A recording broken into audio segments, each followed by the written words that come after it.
Ladies La- and gentlemen. Oh, did I oh, cut you off? yeah, you did cut me Oh, off for a moment there.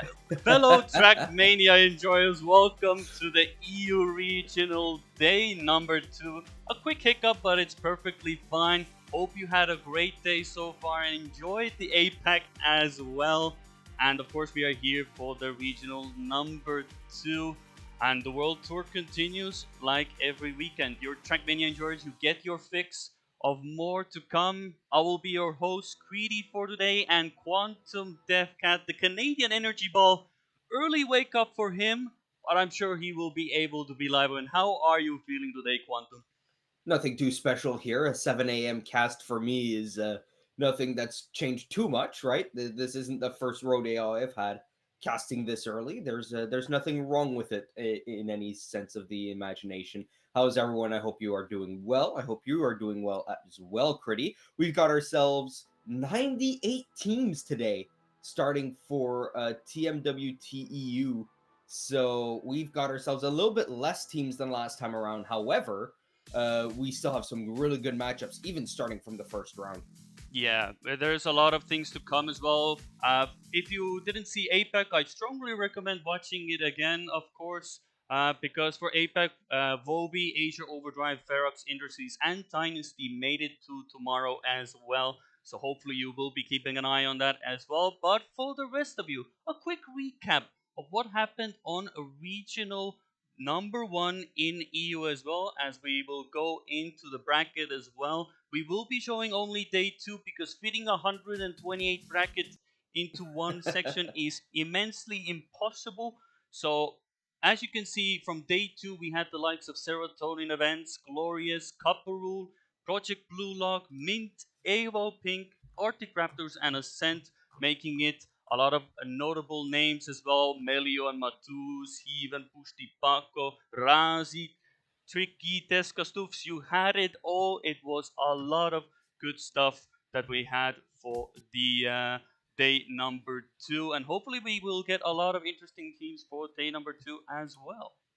Yes, I do agree. I think a top 8 for tomorrow would be could be very interesting. A lot of teams who did not make it last time around could make it this time around, and with less teams to fight up against, this could be. Yeah, so hopefully we will see these teams. We will see definitely in the brackets as well. They have a lot to play for. They have, of course, the matches to come as well, and hopefully they will make it to day 2 as well. Or perhaps we'll see some interesting new names as well. So we'll have to wait and see how that goes in the regional itself. Of course, you can always do exclamation mark EU, and you can see, of course, the regional number 1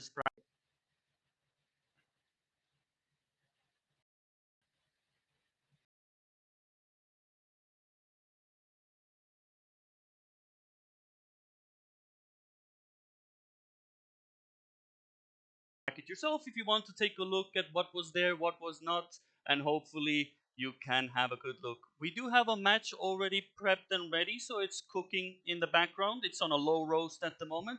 We went through the matches that were generated, and I feel like we got a really good one to start us off. So once we get into the match, of course, we will be having you all there as well. Hopefully, all of you will be excited for the match as well. Yes. I do want to say, though, that we will have a really good match on our hands here. I think for a first round matchup, this can get spicy between these two teams, and I hope it does. I hope this goes for all 5 maps, right? Because obviously we're starting off in BO3s, right? For day number 1. Yeah, it will be. Yeah, just to give you a heads up, what we will be BO3s, expecting. BO5s. Yes, Sorry. it will be a single elimination best of 5 as well, Yeah. and hopefully we will have that as we go on as well. But once again, we'll go back into the moment in a moment. We will go into the in-game view in just a second. Once the, of course, the once the scene properly switches as well, we will have a pick and ban phase in just a moment. So give us Bear some with quick us, bear with us but for a moment as well. but it's fine because the maps have not been banned just yet, so I could keep you in touch with that while that goes on. Gyroscope and Slowdown have been banned. So five more maps to be, oh, well, four more maps to be picked, and then one to be randomized here. Let's see which ones those will be as we wait. Yeah, so currently it is the case, of course, where we have the picks and bans going at the moment as well. So give us a moment here. There's uh well, at least we can broadcast what the maps are, right? We could see them even though they can't. So let's man, Experial is taking a long while to pick his map here. Yeah, it is gonna. He seems to be thinking they did ban slowdown and gyroscope was banned, but currently they're just now overwhelmingly thinking what is going on at the moment, at least. So we'll have to wait and see. Okay, we do have back and forth in this case picked for the system as well. So let us take a look here if we have anything going at the moment. Any other picks coming in through? I Let's. think they're taking their time, honestly. Yeah, it's definitely they are definitely slow cooking this one at the moment. It seems. Let's see. We do have arrow pipes, a crowd favorite, of course. Reps being third. And what do we have next here? Let's see. Of course, once the fourth map is picked, there will be another set of pans coming in through. So this won't be the final one as well. Let's take a look what we will get in this case. Parkour. Parkour. Parkour. Interesting choice. Interesting choice. So we will see now. Uh, The last let's two bands. yeah, those will be the last two. Well, we'll see what we will with. What do we have left? Slippy slides, freestyle, agility dash, and flip of faith. Oh, those are some very interesting maps to choose from. That is for sure. I mean, we already see arrow pipes having been picked, right? Agility dash being banned. I mean, that makes sense. Freestyle being banned, and of course, then that leaves only Flip of Faith and Slippy Slides. And for some reason, every time we cast and Flip of Faith is the last map remaining, right? And there's a random 50-50 by the random chooser. It always doesn't pick Flip of Faith. This is like what the fourth time in a row now that we've casted together, and Flip of Faith being the last map that could have been picked was not picked. Well, it is the case to be made. Actually, you see it across all of the times. Flip of Faith is one of the most unluckiest maps in the World Tour. Like, it loses 50-50s constantly. Whether it's the easy version, whether it's the normal version, it doesn't matter. It constantly loses out. And hopefully we will see some interesting matches as well. And hopefully you will be enjoying this match as well. Like we said, we went through the matches and picked this one for you as well, and I think you will definitely enjoy this one.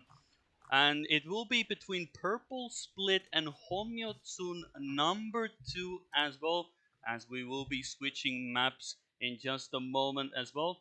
And for you people who want to follow along as well, Blue Team is always the highest seed, and as you can see, it's between Siggy TM, Experial, and Jean Rene and Kaku TM. That is a very interesting matchup to start off. I'm so looking forward to it as well, and hopefully we will get have a really good match to start us off. Especially since we're gonna be going to arrow pipes, right? That I think is the most interesting part, is that we get to see arrow pipes with two very strong teams here. Purple Split, Haimyotsun to here we go to start off the match.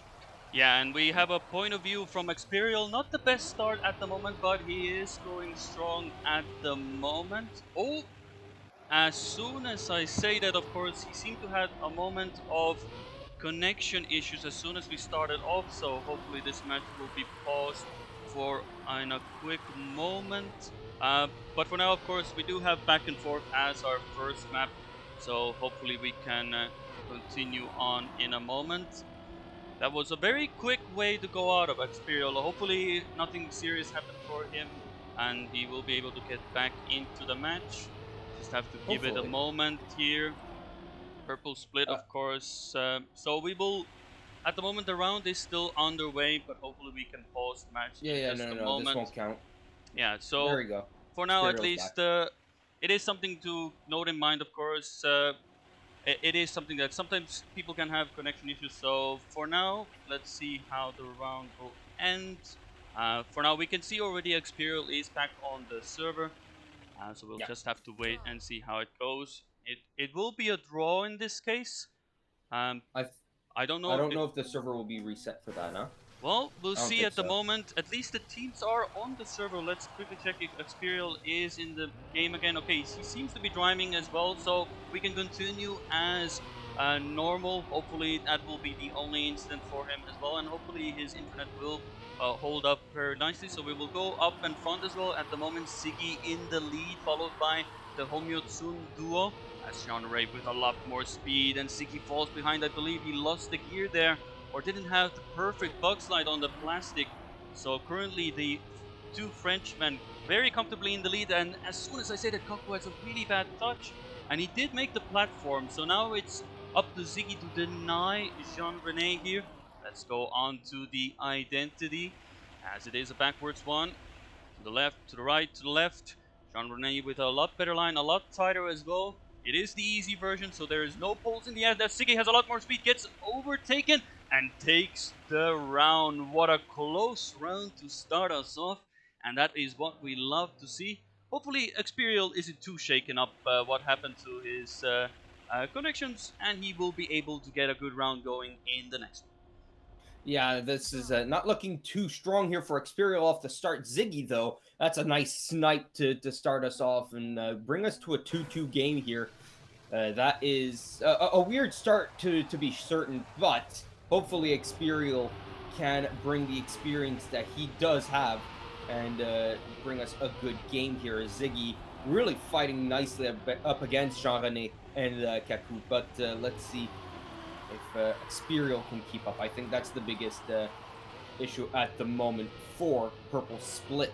As Jean Rene and Kaku once again in the lead, heading into the ice jump 360 here. As the nice little flip, perfectly done by Jean Rene, not so perfect by Kaku, who falls behind Ziggy, who gets a much better line through. Experial has fallen behind, has probably hit a couple walls there. Jean Rene stays in the lead. Kaku stays behind Ziggy. Let's see if Ziggy's more inside lines and more risk can catch up to Jean Rene as we go through the pipes here. And the last uphill, there's no more time to catch back up, and Ziggy crashes into the finish. Oh, that allows Kaku to go through, and we got an ace rather than just a round win for Homyotsun. And at least Experial can finish, even though he's behind by 14 seconds. Yeah, that is another sight you want to see for Ziggy. That triangle exit always proves to be a bit treacherous as well. You feel like you have the grip, but in that last second you can lose it all. As if you get a slide there, you can either just flip from the checkpoint block or you just go too inside and you hit the finish block instead. And currently, at least, we are in the point of view of Kaku as goes for a very tight line, but then goes really wide. So you can see you can have different lines here, but the outcome can be very different. Sigi takes a very good lead at the moment, so it seems at the moment that Sigi is just here to delay everything that Homyotsu number 2 is going for here. As the two Frenchmen are trying to catch Sigi at the moment, and it's proving to be a very difficult job. Of course, in the last round, Sigi did have that fatal error, so hopefully he can not do it this round. But as soon as I say it, he clips the inside, goes a bit too much, which means he's so far behind that unless the two in front go ahead and make a mistakes, and it seems not, he does hit the checkpoint there, but that is perfectly fine. 57.8. It's another ace for the two Frenchmen, Jean Rene and Kaku, and puts them to an 2-8 lead at the moment. And Experial, either he's having a nice little stroll on the map at the moment, or maybe it was just picked. I do believe it was. It is track number 1, so blue side is the first seed in this case, so they should have the more, unless something happened with the bracket or I'm clueless. But it should be the purple split pick, so we'll see how Yeah, Experial does.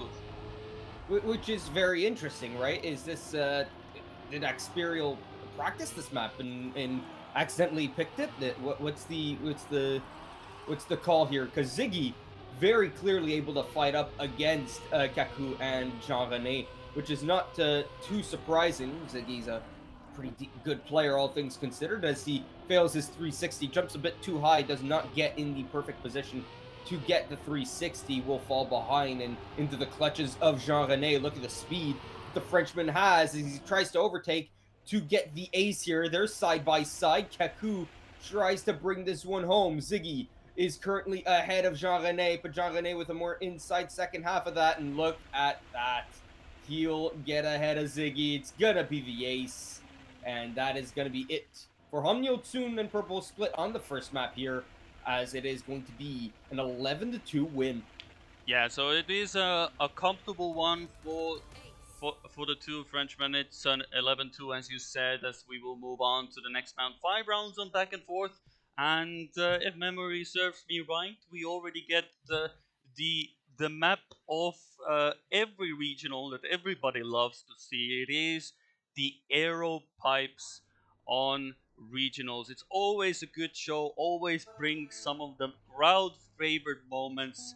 There's plenty of ain't no ways and XDD moments in the identity as well. Hopefully it will be a clean match. We always hope for that everybody will get it through as well.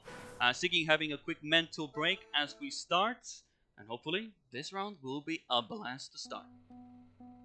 Well, let's see if they blast off of the start here with Ziggy currently trying to keep Hamyotsun behind. Let's see if Experial, though, he's not experiencing too many issues as Ziggy goes on flying and turning into Norway Airlines. Let's see if Experial can keep up with the two Frenchmen that are just ahead of him, as Kaku and Jean-René lead in the 1-2 ace formation, but that's Kaku who falls off from the ice. That's a nice little fall off there as Jean-René now leads, followed by Experial about a second and a half behind. Ziggy is 6.5 seconds behind Jean-René, and Kaku's actually going to be fighting with Ziggy for this last podium position as Experial tries to keep up with Jean-René. Jean-René here going into the downhill onto the dirt here towards the identity. Can he keep it together? Yes, he can. He has plenty of speed.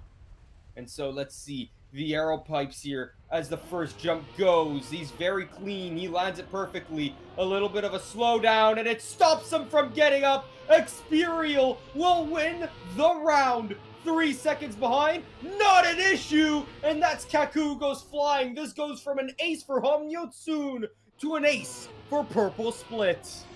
Oh, and the crowd favorite doesn't disappoint. Arrow Pipes is there for a reason, and we go from an absolute 180 in the standings. You might be first on Arrow Pipes, but unless, of course, with the forehead mentioning, if you don't cross the finish line first on Arrow Pipes, it can just quickly turn around, and we saw that round as well.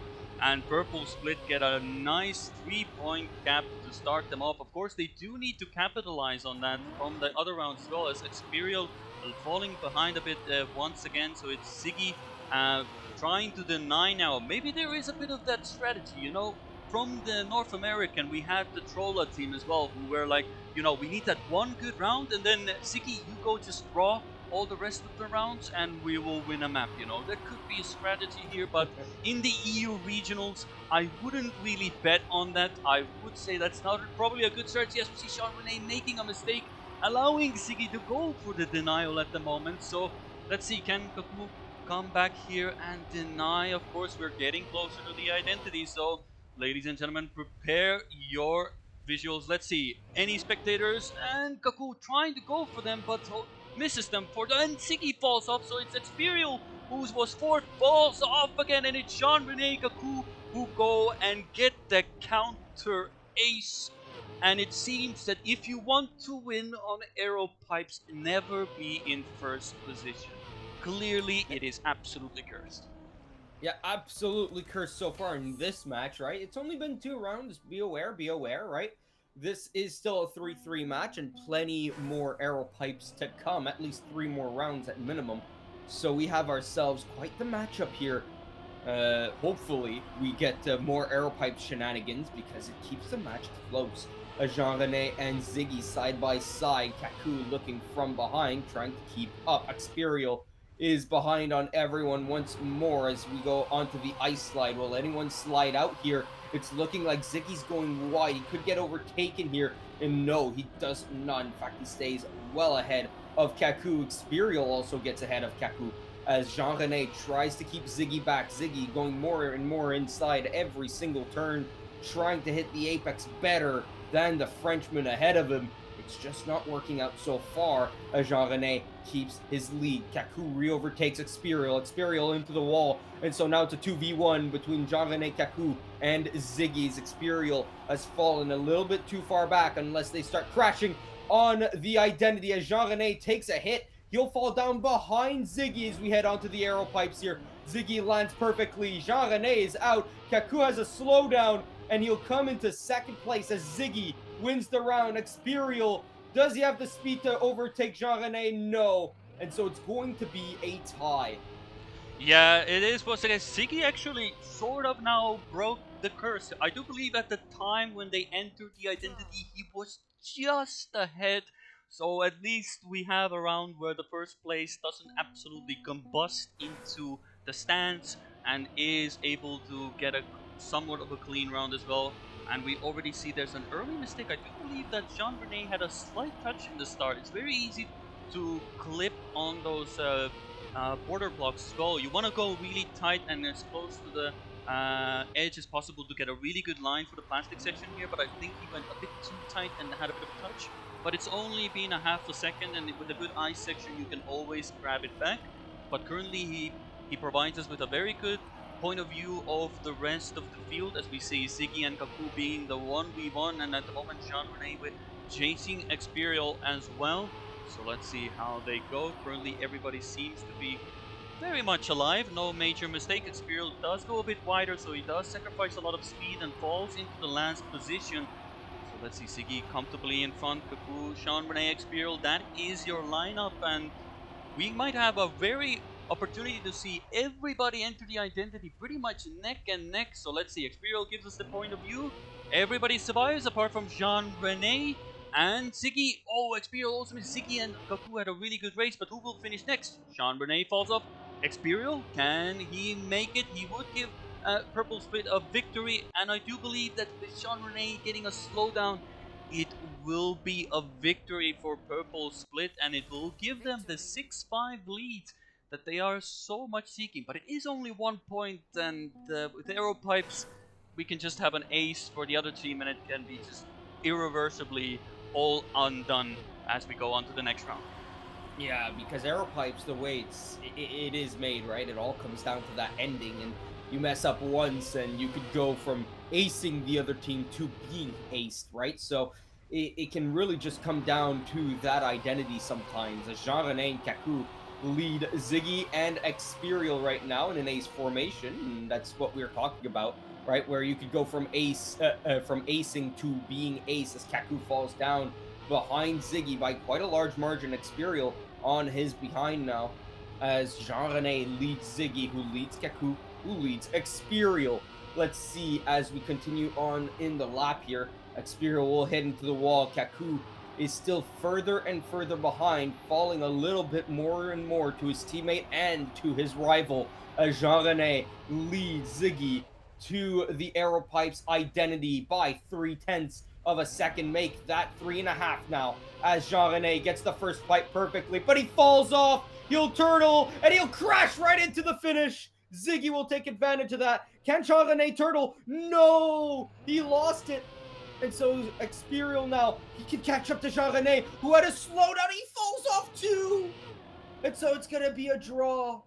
After all that, after all those trials and tribulations, we get a draw. Jean Rene is not having a good day on this map. We've seen him multiple times get through the first fight somewhat decently, but that second fight has been an absolute catastrophe for him. I really feel for him as well. It is a very hard landing to get right as well, and you can definitely see that they can get it right, but it's not an easy task to do. They might be the easier versions of the maps, but they are still technically very difficult to do. And even the best players can have the most biggest struggles, as currently we can see Experial has fallen behind once again, having a nose slide as well, so he falls behind even more. So it's up to Ziggy to uphold that 1 point gap and hope that Experial is close enough and that Kaku and Jean Rene will make a mistake in the identity, as Ziggy is trying to keep up at the moment, but he's having to go for very awkward lines, losing him a lot of speed and momentum, and he touches the dirt as well. So it's now up to the two Frenchmen. If they get an ace, we will go to a 9-7 scoreline, which means it's basically only one round to go. But can they get it this time? Jean Rene once again makes a mistake. Can he make the pipe? Oh, he can make it this time, so very well done to him. And they get the ace, giving them a 9-7 scoreline. And like I said, 9-7 Wow. Meech, only one round left to go. Yeah. One round left to go here, no matter what happens. Purple Split can only win by acing. Hamyotsun would win with any other outcome. Let's see what happens here. A draw, a win, a loss, or an ace for Hamyotsun would catapult them into a 2-0 victory, as right now they're leading by only one map, and of course there'd be another one to be played right afterwards, but it would be Purple Split's pick. So Jean Rene and Kaku right now, they are looking solid after getting that ace. Ziggy and Experial, though, especially with Experial being a little bit further behind here by about 3/4 of a second, they're going to need at least Jean Rene to make a mistake here, unless they makes a big one during the identity, as Jean Rene still leads everyone once again. This has been an order that we've seen a lot in this matchup. Jean Rene, followed by Ziggy, followed by Kaku, followed by Experial as we head into the dirt, into the last turn here. Let's see if they can get it together as we are onto the identity. Jean Rene into the first jump. He is perfect. So is Ziggy. So is Kaku. Everyone. Oh, everyone. But Ziggy survives it. And so it's another ace for Hamyotsun. 12-7. The final score on map number 2 of Arrow Pipes. As Purple Split. Well, that purple, if you're colorblind, looks more like yellow. Well, it is a case to be made at the moment that Purple Split really, they gave a run for their money. It looked really good at the start, but Arrow Pipes is pretty much a definition of roll the dice and hope you get it correctly. But you can see you can have the setup, of course, you can get randoms, you can get slowdowns on it if you land incorrectly on the pipe. So even if you have a pretty good lineup for it, it can still cause you to have a very unfortunate time on it. But we move on to reps, which is another very technical map. And of course, on the normal version, reps is can be a very outstanding identity to watch. Sometimes very hard to watch as well, because sometimes you cannot see if somebody crosses the finish line. Here it's a bit better, but the initial jump in the identity can be very treacherous still. As we move on to this round, let's see if Purple Split can give a run for their money like they did on Aeropines, but this time with more success. Perhaps they can take a track off of the two players. As Experial doesn't get the best landing here, it doesn't get the reduced airtime there to get more acceleration. So we have Kaku and Jean Rene once again dominating, definitely showing at the moment that they are prepared and ready to go. And Ziggy definitely giving them a run for their money, but it seems that Ziggy definitely needs Experial to join in as well. Otherwise, Omyotsun 2 might just run away with it. But let's see. At the moment, as Ziggy is trying to chase Jean Rene, we are getting closer to the identity penalty grass section to reduce the airtime as well. One small jump and to the identity we go. So first one doesn't go well for Ziggy, and it is Jean Rene and Kaku getting an ace in the first round. Jean Rene with a 105-2, followed by Kaku, Experial, and then Ziggy here as well. It might look like one jump, but that one jump is not easy to make every time.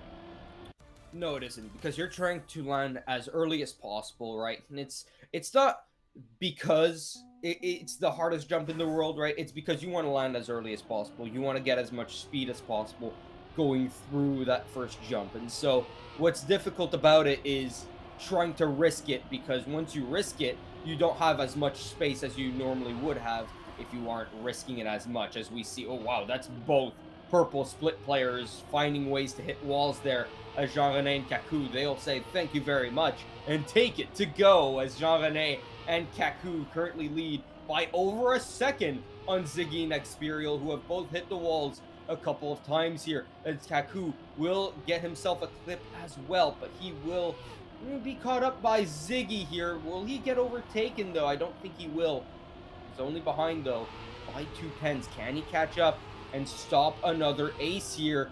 Looking good in the looping, actually. Plenty of speed in the exit here, but he goes over so much penalty grass.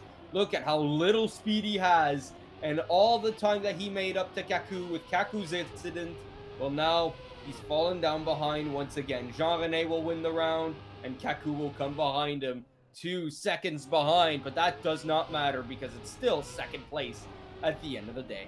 Yeah, it is now 2 aces in a row for the 2 Frenchmen, and it's looking like, well, we don't see them quite often, but it's looking towards becoming a proper sweep of 12-0 on the map. Of course, Ziggy definitely is giving all that he has, and I'm sure Experial is as well, but it seems that maybe that previous incident that he had before with the internet maybe is still in somewhat affecting him, or maybe is not causing giving him the best of time, as Kaku gets a bit of airtime as well. So the first time ever, the 2 Frenchmen, one of them makes a mistake and falls significantly behind, and now he has such a bad gear. But Experial touches the third, so it's becoming a 2v2 now. So let's see how it goes as Ziggy makes a huge mistake, clips the outside. So Jean-René is first, Experial is second, Kaku is third, and Ziggy is so far behind, and now Experial has to, for the many rounds he's driven, he now has to deny the worst case scenario, and another ace for Homyo soon, 2 boys. So let's see, a bit of penalty grass for Kaku, but can he catch up with Experial as we go on to the identity? Experial does get it very nicely first off, so it seems that Experial does hold off. It is a victory for the 2 Frenchmen as Ziggy is coming in slowly in fourth, but it is an 8-1 scoreline. It's a match point, and with an ace or a victory, this game is gonna be over relatively quickly. Yeah, only 4 rounds, so 3 rounds played so far on this map, and we're already on the match point here. The minimum of 4 rounds that can be used to win a game, win a track. That's currently on the cards here. Purple split. They're not looking so hot on reps either, as Jean-René will lead. Wait, where did he go? Jean-René completely fell off the map. Kaku hit the wall.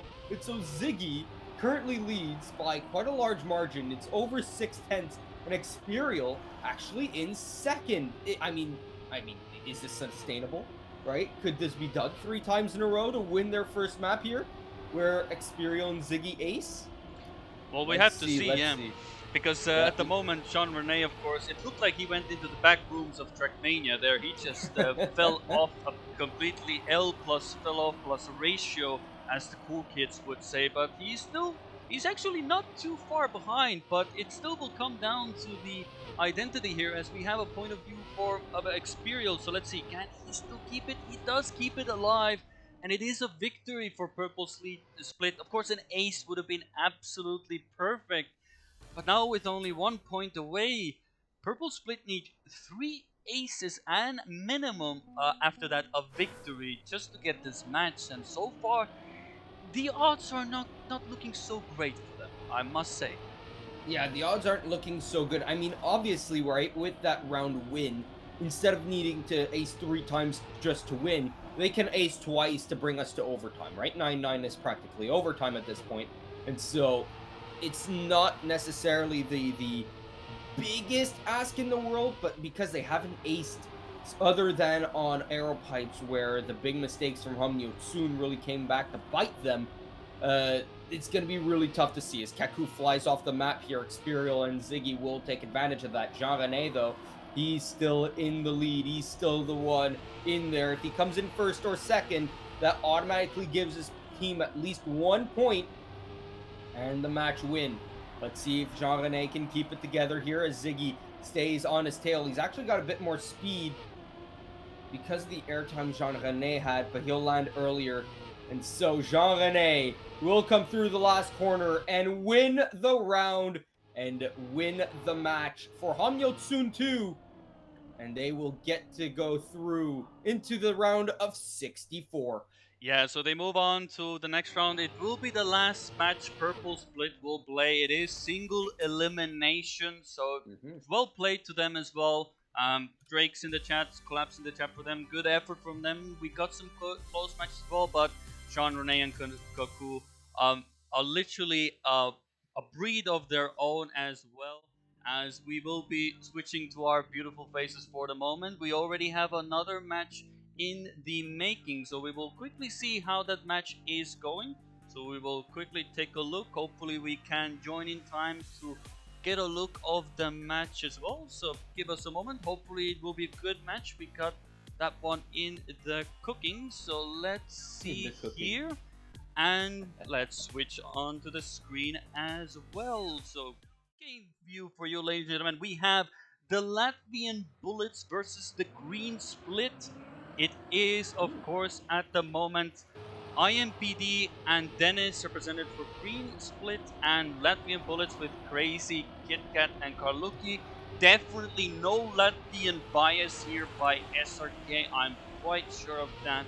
It's completely random match that he chose. So let's see how the Latvians do against the Europe. Now, in this case, we have a German and a Dutchman together. So let's see how they do. It is 1-1, and it is 9-5 for the Latvians, and we see IMPD absolutely falling off the map. So currently, the Latvians are giving a good run for their money. Definitely seem to be prepared. And Karluki and Crazy Kit Kat, definitely players, at least as far as I know from the Baltic community. They are very good players and they do train these maps as well. And you can clearly see identity perfect, no slide outs whatsoever. It's an ace for the two Latvians, and it's a 12-5 victory for them, as well as Dennis and IMPD come in as well. And that is the round. Gyroscope, we saw only one round of it. Hopefully we will see it later on as we progress to the tournament as well. But that was a quick one. No, nothing much to say there. So hopefully we will get an interesting map for the next one. Yeah, we didn't get to see much of gyroscope, but this seems, is this parkour? Oh, this is looks like parkour. It's parkour. parkour. Oh baby, we get parkour as map number 4. Could Latvian Bullets take it away and win it straight off of parkour? Will we get to see map number 5 here with a green split track win here? We will see. Honestly, this looks like a close match already. Just by how it looked on gyroscope that one round. Obviously, it was an ace, but it was relatively close, all things considered. So let's see as Karluki will make a mistake off of the start here. That allows Crazy Cat to keep it in the lead for the Latvian side here as Dennis and IMPD try to keep up with him. Let's see as he goes more inside. Will he slide out? He does go a bit wider, and so he'll have less speed off the exit than Dennis has, but Dennis can't go for the overtake. Karluki will overtake for third place and grab the last podium position. Crazy Kit Kat stays ahead of Dennis with a better jump, and here we go towards the identity here into the last turn before we get into the jumps into the first one now. How's that landing? It's good for Crazy Kit Kat as the first one is even better. Second, third, fourth, and it's good all the way through. No one crashes the identity actually for this first one as IMPD can't even get the uphill done. It's going to be a round win for Latvian Bullets. They take a 2-1 lead.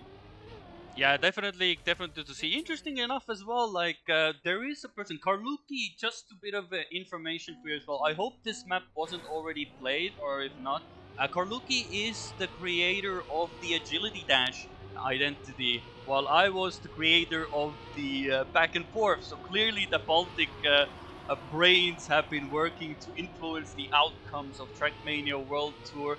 So the Baltic scene has slithered themselves into the Trackmania World Tour, and interestingly enough, there's a Quantum Death Cat and there's a Crazy Kit Cat. So there's a lot of cats in the server, maybe some meows in the chat as well for the cats as well. Hopefully we'll get a good results for all of them. So let's see. We'll go back to the match, of course, as IMPD has fallen a bit behind Carlucci. I do believe he does get a bit of a slowdown or a really rough entry. So it is up to Dennis and Crazy Kit Kat at the front. So let's see. Both get a good jump. Both seem to have... No, both don't get the upper gear here. So it seems that at the moment Dennis is in the lead. Both get the identity relatively nicely. Carlucci gets in close. Ooh, separated by 71. Now, 71 millisecond Milliseconds. basically. It's just so close on that one, and it was a draw in this case as well. So Latvian Bullets keep their lead. Yeah, Latvian Bullets keep their lead, and I mean, I love seeing what I'm seeing right now, where parkour is not getting any deaths towards the identity here.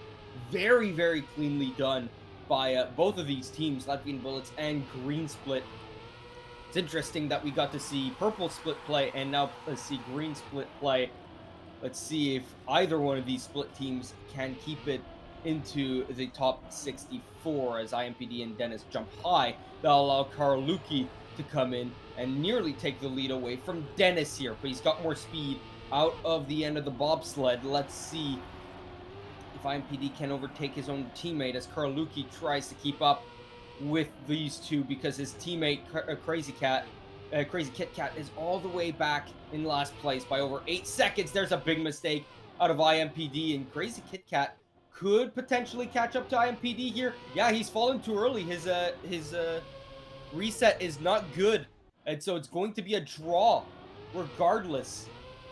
Yeah, it was. He had the opportunity to get it, but I feel like he just didn't have the usual lineup that he usually has. He did get it eventually, but it seems that those few adjustments just weren't enough to get that parkour identity the second time around, and it allowed Crazy Kit Kat to come in and secure another draw for the Latvian Bullets. So we go for another round of parkour. Of course, on the easy version, there is no cone in the end, so the emote cat sitting comfortably around the cone with its friends is not something that we can use, but you know, for the sake of it, you can always commemorate it as IMPD. Well, he doesn't touch a cone, but he does touch the light, putting him really far behind. So let's see, we have the point of view of Carlucci here. And currently looking very good for the Latvian Bullets. If they can hold this, they can extend their lead from 1 point to a 2-1. So let's see, can Dennis deny the Crazy Kit Kat? And is having a bit lower speed, so it seems it's gonna be favored for the Latvian here up front. Bit of an interesting landing, but he seems to be getting it cleanly. Carlucci coming in close, but not close enough. But still, victory for the Latvians. They got a 2-point gap now, so it's a bit more comfortable. And I'm sure they would just love to get an ace, and then after that feel very comfortable to just get 1 point. But you know, if it was that easy, every team would just get an ace. But that is of course impossible, right? Yeah, obviously, because if it was just that easy, everyone would do it, right? Yeah, surely it's very easy to do. Surely. Like we see aces constantly, every single round. It's just an ace back and forth, overtimes galore, you know. But it's definitely something that we have to keep in mind. Like parkour, like these maps toned down in difficulty, still very hard. In my opinion, they are still better than the black maps in the campaign, but they do require you to get a better understanding of the mechanics of the game. But overall, they do feel a lot better to drive, in my opinion, because they're built for a competition. So they are built to be very smooth, as we already going up to the identity. So let's see, everybody neck and neck. So let's see, Latvians are in front. Can they get that ace? Did I just read the script out loud? And indeed, I did. It's an ace for the Latvians, going 9-4 ahead. And clearly, I'm just a foresight man. I called the ace, and now they can cruise to a 1 point here, Quantum. It's like I foresaw it. It's like you foresaw it. But the thing is, right, for Green Split, they need to go purple here, right? They need to ace twice just to win, right? Anything else, any other outcome in the next 2 rounds other than ace is going to bring Green Split the L here. So they definitely need a fast round back to back, and that's not happening with Dennis doing a very wicked flip there. But it's not good enough, and IMPD is behind Karluki, which is not even that good now when it comes down to it, because Karluki obviously is a Latvian bullet, and Crazy Kit Kat is in third. They need the 1-2 here. If you are a Green Split fan, just keep them alive here in this regional. Otherwise, they will be out, and it seems as though it's happened. Ladies and gentlemen, the Latvian Bullets have knocked out Green Split. Yeah, Both split teams and the are out. national pride of Latvia increases by 100%. I'm sure SRK is happy in his heart. He sees the Latvians have a good success in the round, but hopefully you enjoyed the match as well. It was a lot closer. Very entertaining Yeah. match, and parkour, definitely not as many mistakes as you might see often in parkour, because parkour is a very technical map as well. But of course, we switch on to our point of view. I do believe now that the rounds are still or probably over, but we'll have to wait and see if we have anything still underway here. I do Some see are still some of going, I do yeah, believe, some of the matches are still going. I Maybe think we they're practically done, right? Because now they're all on map number 5, right? could be possible. Could be possible. I do So wonder if we can go ahead and maybe take a look at one. I'll go to one of the matches here. Let's see if I'll take a number. Let's say we'll go for 30 here. Let's take a look what the yeah. score. If it's going just into map 5, I think we can switch on to that map. So let's take a look what is the score line here. Um, do I switch on to this one? It could be the final round here. So might as well give it to the people. Just a quick switch here. We get to see the final round of this match. Eileen White and Fjord, which is Super Karluf and Jerry versus Sams, and I'm not gonna pronounce that name. That is a very long name. So Eileen White versus Fjord. Eileen White on the match point. And let's see how they do, as Jerry at the moment going into third place. Eileen White need a victory or an ace as minimum to secure the match. So let's see what we get here. No, Carl at the moment. Super Carloof, as they call it. It's not Carl Jr., if anybody is confused. This is a very legendary player, an old school player, back in the day champion as well. So The let's first see how he champion, no? does. He's going Of the into the identity SWC. as well. So take it away, Quantum. You have a good Well, here success in comes identities. Spakaloof on the identity. Will he make a mistake, or will he let Armand Pagran get ahead of him? That's the first pipe done. The second one, oh, he gets a slowdown. Armand could come in, but he gets a slowdown of his own, and he will not get the overtake. Jerry makes a mistake here. Sams keeps close, and let's see if either of them make a mistake here. And that's Jerry off. Can Sams actually get the draw? Yes, he can. That's crucial. That's huge and crucial. Eileen White is not winning this one just yet because match point is still on, but Far could get themselves the victory. By the way, the guy with the really long name, his name is Armand, and Pagran next to it means not big. Okay, we get a quick French lesson as well. Good to know. I'm not a native French speaker. Quantum DevCat knows French a lot better than I do, so I try to pronounce him as best as I can, but I'll just call him short for Armand. I think that is good enough because my French is definitely not on point to pronounce that name. I can do Super Carlouf because that at least rolls off the tongue, but Armand, that is the best I can do. But it seems that at the moment, of course, Eileen White do need only 1 point. And if you manage to ace them, well, we will go into a 9-9 score, and possibly from there it could go on to 10-10, 11-11, overtimes galore. But so far, what we've seen, Carl has been doing a very good job on this map, and he's definitely a force to be reckoned with. So let's see, we have a point of view from Fjörg. Can Carl get it cleanly? First jump seems good for him, and that will be the secured first place for him. Armand, of course, does make it to the finish, but the draw is not good enough to keep them alive. So Eileen White make it to the next round. Carl and Jerry safely through to the next round, and hopefully they will have a good matchup to come. Congratulations to Viewer as well. They are, of course, out of the tournament, but a good game. Seems that they took a map early on as well, so definitely gave a bit of a run for their money for the players. But so we'll have to see how the next matches go as we go back to our point of view. And I do believe at the moment that the matches are indeed over. So I feel like it's a good time for now to go on to a quick break. When we will come back, we will have the next set of matches upcoming. So we will just have to wait and see. You get to enjoy a bit of XTD and piano time as well. And we will be back in just a few minutes. So until then, we'll see you right back with the action.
Hello, ladies and gentlemen. We are back from a break.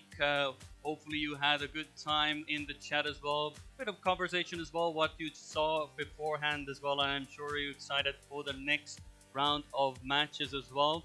Looking very forward to it as well. We had saw some really good matches. I feel like some of them, of course, were a bit more one-sided, but that can happen, of course. Lower seeds beat with higher seeds, but still relatively good entertainment. Some good matches, and I had a really good time. So we'll just have to wait and see once we get into the next matches what kind of interesting things we will see this time.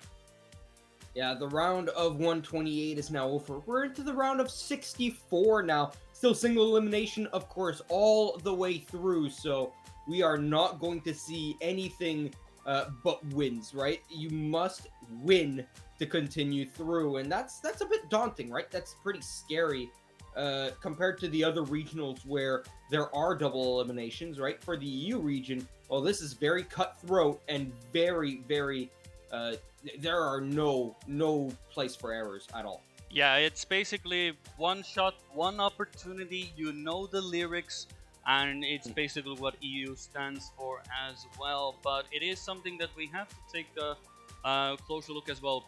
Remember, after of course, it's jumping a bit ahead, but once we get to the end, there will be only 8 teams left. Only 8 teams who will qualify out of the 98 that signed up today as well. So that is something that clearly people are going to be interested in as well.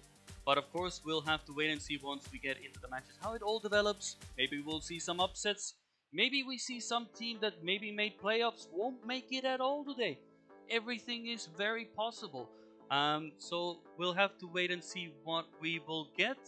We just have to find that interesting matchup that you all are waiting for. So we'll have to wait and see what we can do here. We do have everything already prepared. We just have to wait, of course, for the pick and bans to start so we can get into that nice action as well. But until then, Quantum, maybe you have a suggestion as well that you are. I know you already skimmed through a few. Maybe you want to give us a suggestion you want to go for. Well, there are plenty of pretty interesting matchups already going to be taking place. E-Line Red versus Evo Black. I mean, honestly, not too bad of a matchup there. You can never go bad with any Evo lineup. I think Evo has a good chance of always doing some damage in any of these. Obviously, there are plenty of tech teams, right, such as Team Eclipse and Team 300. Obviously, Evo's not really a tech team, right? They're more of a full speed team. But you have teams like Project Conquerors, Bavaria 2, right? Those teams are very much so oriented on the tech side. And so you can find plenty of matches like that, like Team 300 and Bavaria 2, which is happening as well. Nidhogg GG against Nalesta Esports, that's another one that I think is a very interesting match. But all things considered, we will just wait and see what we will get. Okay, do you have the match number as well, real quick? Because I want to just go like randomly pick a match, just give somebody a chance. But if you have one match you really want to see, for Bavaria 2 and 300, we do have match number 30. So if you want to do that, I think I'm pretty interested in that one. Right, that would be Boris and Shofi up against. Let me find Team 300 here. I also skimmed through them a bit. I saw a matchup. Yeah. There was a match where Jean Rene and Kafu was again, and they went against Energize and Shaney Me. But let's give everybody else a bit of airtime as well, you know. But I think that's a really good matchup, though. Yeah, but that is a good matchup for sure. So Johan Klan and Jan van Spijk. That's the Team 300. Yeah, I think we can go with that. Maybe we will definitely see some closer matchups, and we will see. Maybe this will go all the way, like 10-9s, overtimes, color, everything at the same time. So I will hopefully we get some variety maps as well. Of course, like I want to see all the maps. That is, I think, something that everybody wants to see. Yes. And hopefully we get more rounds of. We haven't seen Flip of Faith. And let's see. One moment. What do we have? We haven't had a Flip of Faith. We haven't had a Agility Dash. What else do we have? We haven't had Flip of Faith. What else? I'm trying to think of what haven't we had. Flip of Faith is the only one, I think. Or is there No, anything no, else? no. Agility dash. Oh We've yeah, not had Agility Dash, of yet. course, as well. We haven't seen that as well. So we'll have to wait and see. But I feel like we will go with that one. Of course, I was skimming through the different matches, but we have the match that Quantum suggested. So we are already, the pick and bans have started. So we will go into the matchup. As we mentioned before, it is Bavaria to Boris and Shofi versus Team 300 in this case, Jan van Spijk and Johan Klantiem. As we start with a ban on back and forth. Red team to ban first. Freestyle is a ban. Oh, we haven't seen freestyle as well. That's another Ooh, one we that's haven't right. seen, but it's banned. Okay, that's 2 out of 3. We still have Slippy options. slides. We've not seen Slippy slides either. Slippy slides. Now the memory is coming. We have actually a list of maps, and now we are actually smart. Have we seen slowdown? We haven't seen slowdown. We haven't seen 5. Oh, but we get Slippy slides. Okay, good start. But good start. Good start. What else do we get? Of course, Slowdown is a good map. It's a very technical map, and I feel like a lot of people enjoy it as among some of the one of the best maps in the pool. Even the easy version is really good because the identity is the same as the normal version. So there is a correlation you can make as well as we get the reps as our second pick here. So let's see what we get here. One moment. What's our third map? What is our third map? What do you think, right? What do you think Boris will wait, pick let me here get the noten here. It says we will get parkour as the third map. And fourth, wait, do I have the right page of the noten? Let me quickly file do the script. Just give me a moment here. Parkour, yeah. So this is just a random piece of paper, ladies and gentlemen. Nothing is scripted in World Tour. I can confirm this. Definitely not. Okay, we do get arrow pipes. Arrow pipes, if we need it, of course, right? If this isn't a 3-0, and both teams have 1 round win, after parkour, we will see arrow pipes, and then the bans come through on gyroscope. What will be our last ban here? Will it be Flip of Faith, Agility Dash, or Slowdown as our last ban? Because afterwards, one of the 2 remaining will be randomly chosen as our 5th. Give us Agility Dash or Flip of Faith. Agility Dash or Flip of Faith. That's all we want. Now, actually, these are all the maps that we mentioned that we haven't seen. So no matter what, we will see a map that we haven't seen before. So that is good. But for the entertainment value, I'm sure a lot of people would enjoy a bit of Agility Dash or Flip of Faith. As currently at the moment, there's a very long wait on what map to ban. Do you go with the Slowdown? Consistent map, very technical. And indeed, we have a ban for Flip of Faith, Agility Dash, none of that, but we do get Slowdown, so clearly, maybe it's a good favor. It's a consistent map with a very good identity as well, so those are your map pools. We start on Slippy Slides, Preps, Parkour, and if we go further than 3 maps, Arrow Pipes and Slowdown as your final decider. Now, this is a very good pool. We have some maps we haven't seen, Slippy Slides we haven't seen before. We've seen Arrow Pipes, of course, a crowd favorite. I've said it many times before. Reps, Parkour, and then Slowdown to end us off. Interesting choices in this case, but we definitely see a pattern here. I feel like people are gravitating towards some of the specific maps. I feel. Yeah, I feel like certain maps get banned out quite more easily than others, right? A lot more often as well. As we will head onto our first map and get ourselves going between Bavaria 2 and Team 300. Now, actually, a little interesting tidbit here. My first cast, actually, happened nearly 2 years ago. Just very, very close, I think. It was in March. So March of 2021, my first game was casting a tech tournament for Team 300. So that's how I got my start in TM at all, right? Like that was my first taste of TM other than playing on the free version of the game. I got myself club access afterwards, and well, the rest is history from there. I've been casting for the last 2 years ever since. Yeah, and you've done it in a very good fashion, and hopefully the teams on the server again justify all of that experience you have and give us a good show as well as we go into the first round of Slippy Slides, a map that doesn't really need any introductions. the ending is exactly what we know. Buck slides on plastic as well, as currently we see that Bavaria 2 are up in front as Jan falls a bit behind, but he's relatively close, so it seems to be that at least first signs of life show that we are up against a very good and close matchup here. So here we go, water section here. You do not want to go too fast here, or you can actually slide out in the water. As we can see, Johan there not able to cancel on the grass as well and falls relatively far behind as the Bavaria 2 boys at the moment at front. Shofi Boris. Let's see how they do. Ice slide to go up the hill here, getting the reactor. Jan with a lot more speed overtakes Boris in this case, but they are neck and neck. And here we go, the butt chest box slides. First one to go.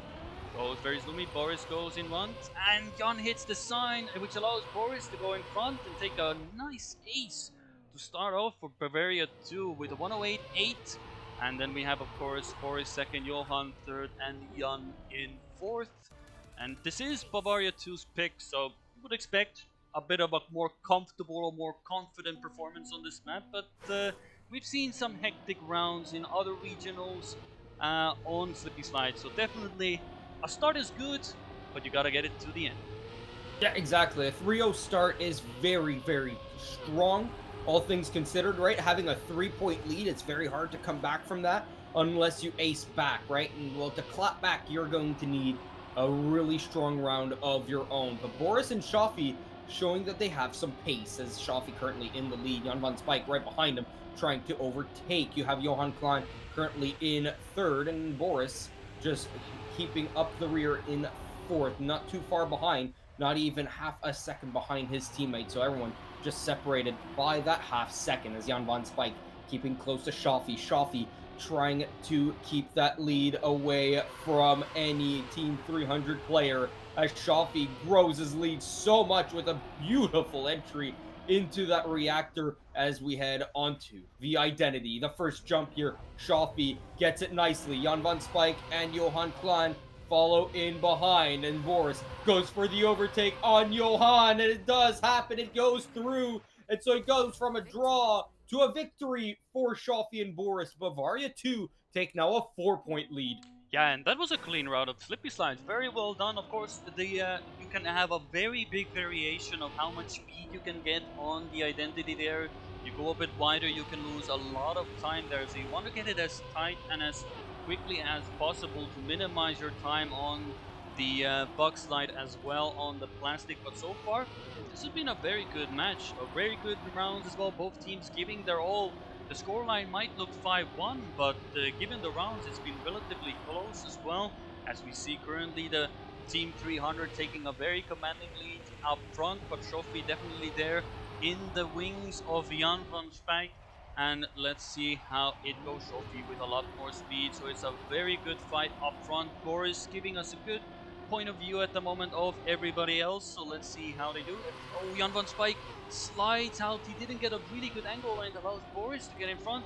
So it's now Johan's turn to at least deny the victory for Bavaria 2.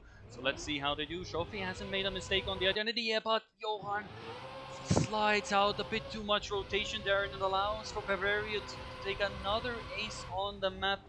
And it's not a pretty sight to behold. It looked very good for Johan, but just a bit of over rotation, and that is already enough to slide out there, and it is another ace. 8-1, 7 points of a gap, and proving the reason why Bavaria 2 chose the map. Yeah, and they are very confident on this one. Team 300, not so much so. Mistake after mistake has really cost them so many points right off of the bat, and the mistake heading into the identity there on that third round is very detrimental, as Bavaria 2 could put this one away with just as much as a victory. A 1-3 or a 1-2 would do them good, as Boris currently in last place once again. His starts on this map are not too great, all things considered, right? But Team 300, they can't take advantage of those slow starts from Boris, and so it's really come down to Boris being able to come back, right, and re-overtaking everyone else. I mean, look at that. He very nearly gets himself into first place if only he did not hit the booster there as Shoffey grabs himself quite a big lead, and he'll lead Jan van Spijk and Johan Klan. But Johan Klan not too far ahead of Boris here, so let's see if he makes a mistake. No, he does not. So at least it's a draw, and Team 300 are still in this map, but they're going to need 3 aces in a row, Yeah, or actually 2 aces it's in a row and a round win just to tie us. Yeah, definitely an uphill battle here for Team 300. They have shown that early on as well, they are able to keep up with Bavaria too, but the detrimental part is, of course, the identity that has proven to be the difficult part, which, of course, is the purpose of the identities. It is a section that is noticeable on the map, and it increases the difficulty of the map as well. And we can see that Jan van Spijk and Johan Klant are keeping up with Bavaria 2 for the majority of that map, but once we get to the identity, that's where it falters as well. And Shofi so far has had a very good session of Slippy Slides, no mistakes, has gotten through the identity really well and looks to do it 5 rounds in a row. So let's see, we have a point of view of Boris as well, constantly fighting the Team 300 members. Let's see, everybody gets through the slide perfectly. Boris with a bit of an awkward one. So it is Johan and Jan van Spijk chasing Shofi. Boris even comes back, so now eyes on Shofi. Can he get the first place? If he does, then it's a bit awkward. But Johan hits. Boris is coming as well. And it's still an ace for Bavaria 2. Jan van Spijk was close.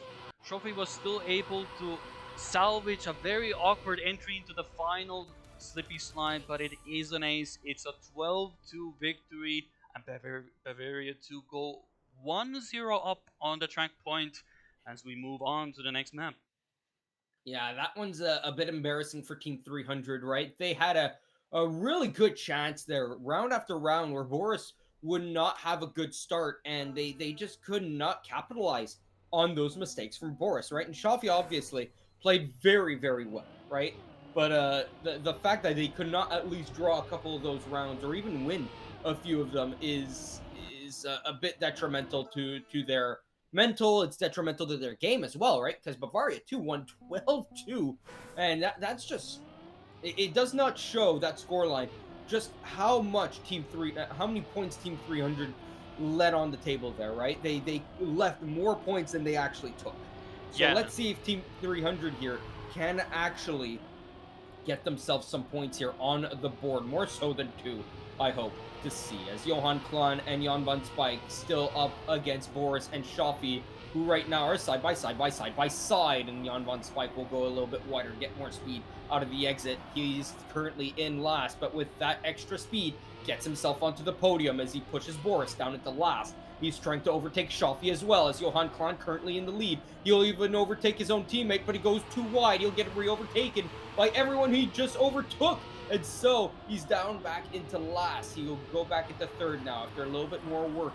He'll get ahead of Boris. Shofi, though, gets ahead of Johan Klan. No one is safe as we head on to the identity. The first jump clean for everyone. The second one, oh, and that is another Team 300 member down. But it's going to be a draw because Jan van Spijk wins the round. Johan Klan could not stay on the rep's identity there, and that will cause you at least a point or two.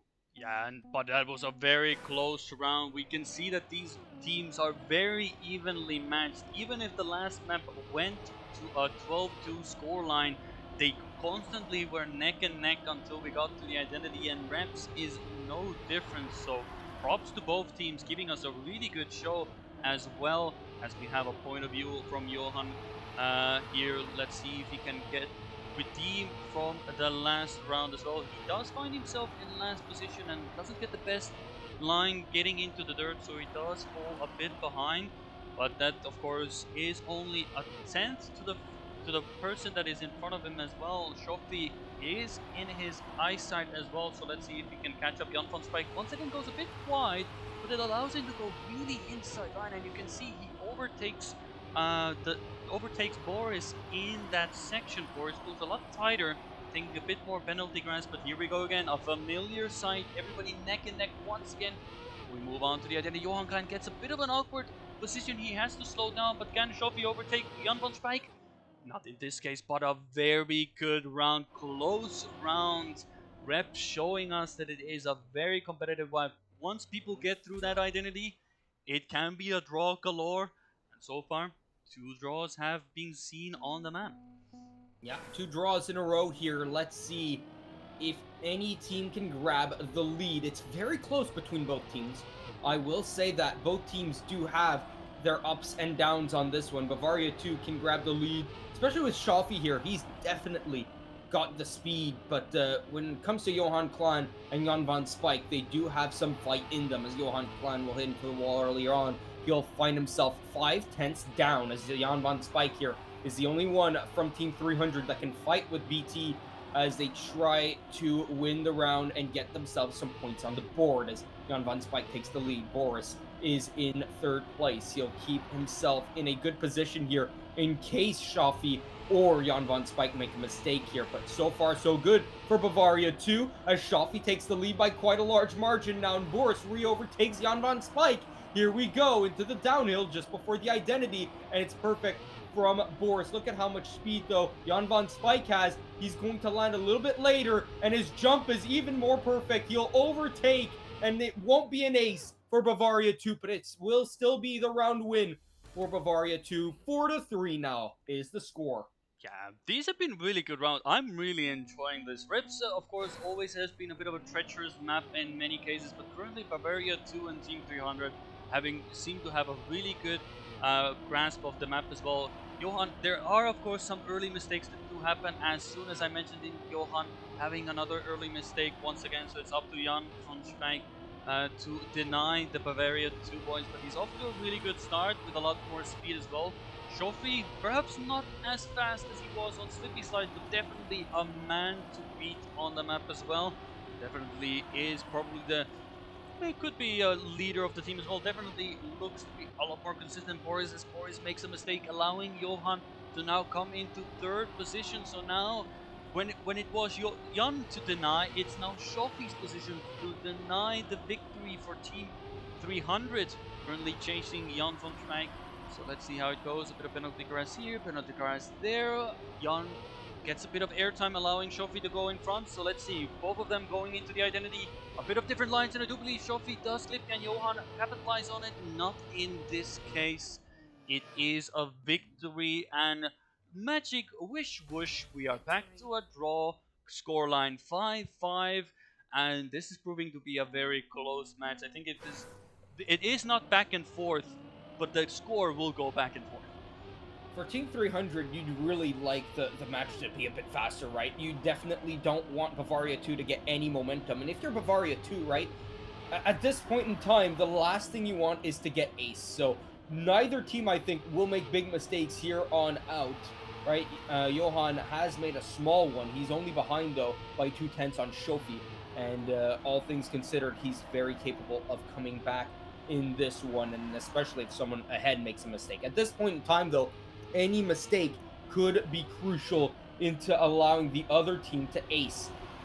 So let's see what happens here as Jan van Spike stays in the lead. Boris and Shafi, though, they are going with so much pressure on this Team 300 squad. Shafi takes the lead away in the looping, and here comes Boris. He's not got airtime. Jan van Spike does. He pushes too hard and will gain a third place rather than second, but there goes Boris off of the wall in the identity, and we stay tied 6-6 with another draw. And at this point, any ace gets the other team to 9 and on the doorstep of a victory. At this point in time, you cannot allow the other team to ace whatsoever. It must continue to be draws or round wins at the minimum. Yeah, and it is round 6. The scoreline is 6-6. Coincidence? I think not. But currently we see that at the moment that the two teams are giving their all. They smell the blood in the water. It's a map that both teams can take. It might be Team 300's pick in this case, but I feel like Bavaria 2 have definitely shown that if they want to, they can snatch it from the hands of Team 300. But here we go. Currently at the moment, Team 300 in a very good position. This has been the most promising round for them as well. Both of them in front, as well as Boris and Shopi slowly trailing behind. So we have a very good perspective here to see if we get an ace on the map, and maybe we won't go into a draw galore, and maybe we will go the Team 300 might be just a point away. But let's see, the identity is upon us. Johan with a bit of a lead as we go into the identity. Who gets it clean? Who doesn't? Team 300 clean entry, but can Boris snipe? Not in this case. They pushed. They knew they had to push a bit just to get in front, but that allows Team 300 cool, calm, and collected. It is a very nice scoreline, 6-9, and Team 300 looking to get their first track point, and all they have to do per minimum is get a draw, and that is perfectly fine. That is a track point secured. Either player getting second place will give them at least 1 point, right? No matter what happens. So you must get at least first or second place, and getting third and fourth both together would be the only way that Team 300 do not win this track. Instead, we'd head to a 9-9 situation where it's practically overtime, as Johan Klein currently in the lead. Shafi right side by side with him, actually, more speed, so he'll overtake Boris right there, as well as Jan van Spijk falls down behind into fourth place, into the doldrums of last, as Johan and Shofi stay side by side into the looping, though. Shofi has more speed out of it, and Boris can get himself closer and closer to this Team 300 player that's been a thorn in their side. Let's see. Will there be a mistake from Johan? There is! And it allows Shofi and Boris, but Shofi falls off! Oh, all Shofi had to do was stay on the beam! Oh No! no! It was And that so allows Team close. 300 to go through and tie the game 1-1. Oh my goodness, it's a game of centimeters, ladies and gentlemen. Oh, that side there, it is open. There is no wall to keep you in, and he just clipped the edge there, and there's no way to save that once you get there. It could have been a 9-9 scoreline, and we could have been on rep still, but sometimes you just get those rounds. You have to shake it off. You were really close, but it shows that Team 300, even on their map pick, uh, we're almost beaten, as we have now parkour in front of us. So everybody having PTSD from the map, knowing what is to come. But when we saw the previous matches, parkour, when we saw the Latvians facing in the previous match against if I can't remember the team name already, I've already lost it. My memory is already gone. But they were really good rounds on parkour, and I hope to see it here as well. But Shofi has already fallen a bit behind, so we'll have to see if that good trend continues on parkour. Well, let's see if it does, because right now it's looking very good for Team 300, though Bavaria 2 having just lost the last map. Oh, that's a big hit there out of Jan van Spijk. I'm surprised he's actually still in this race, as Johan Kwan and Boris will fight for this lead. They're side by side at this point as we go on the uphill into the identity. Boris takes the lead, but Johan Klan, he stays right behind. He could get himself ahead as he lands a little bit more awkwardly and will not get the same amount of speed. He'll still get second place, but it's going to be the draw for Bavaria 2 and Team 300. No one takes the lead. Holy moly, that was a proper saved moment by Johan Klan. I think he did actually clip that side. It looked Yes, to he me did. like just a bit of it. It could have been an absolute catastrophe for him, but survives, gets over the finish line. We get another draw, and let's see if we continue on from reps as well, where we had a few more draws. But let's see, Shofi fallen a bit behind again. Team 300 find themselves in a very comfortable position again in front.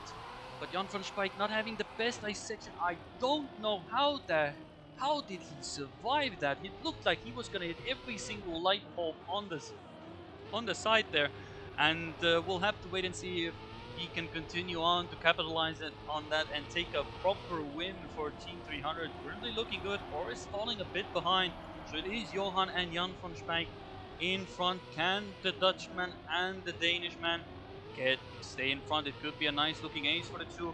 Boris with a bit more speed, but is it enough to deny the ace? But just not quite. Only 300ths of a second separating the two in this case, and it's just 58-0. But it is an ace for Team 300, and That is something you really didn't want. You really wanted that a slight denial to go in, but now 3 points the gap. Bavaria 2 in the hot seat. Yeah, Bavaria 2 are in the hot seat, down by 3 now. They need a round win at minimum here to bring that gap down to 2, right? Especially if Team 300 here start to gain momentum. Boris hits into the wall, and so at this point in time, it's all down to Shofi. Shofi's shown a lot of skill and a lot of pace. Let's see if he can get ahead of Johan Kwan, because right now he's already ahead of Jan van Spike. So into the bobsled we go. It's perfect from both of them. They are both on the same line. Look at Shofi, though. He's really the one that you need to keep your eye on. He's not gone wide. He'll get less speed into the entry here, into the identity. Let's see it as Johan Klan stays ahead, stays ahead, stays ahead. More speed. Looks like Shofi can't do it. And so it's going to be the round win for Team 300 rather than Bavaria 2. And instead of being only down by 2, like I suggested, they're down by 4. Yeah, and we see parkour. It is the easier version, and it's proving to be a lot more consistent as well, as both teams show that so far. Once you are ahead and get through, I feel like the third uphill is probably a lot more difficult than the identity itself, because it's very easy to lose a lot of momentum there as well. But of course, once you get a clip on parkour's identity, you're gonna have a bad time. As we can see, Jan van Spijk is alive. Johan slides out a bit, so he finds himself a bit more behind. So it's now Jan van Spijk who has to, at the moment, deny the Bavaria 2, and that four point gap, that might not be looking so good, as Shofi has one of the most interesting lines I've ever seen through that bobsleigh, and that now is a touch on the third as well. Like I said, that third is very obnoxious to go through as well. Let's see, we have a point of view from Shofi. Everybody's going through the identity. Any mistakes so far? Not that we can see, but Shofi gets ahead of Johan, so they claw back 1 point, but it's 4-7, and Team 300 are already on track point. And we've seen aces from the Team 300 side, so they could pull it off with this round only, but we'll have to wait and see as we go on to the next round here. I love to let my mind wander, right? I love to think of scenarios up in my head. Scenario that can happen here, ladies and gentlemen, especially with Jan van Spike being down in last after a wall hit there. There is a situation where Bavaria 2 can bring this to overtime with 3 straight round wins, which would give them 6 points over the span of 3 rounds and would give Team 300 3 points. Both of them would be tied at 10. But at this point, right, they're in ace formation, and in fact, it would be 7-7 tied up.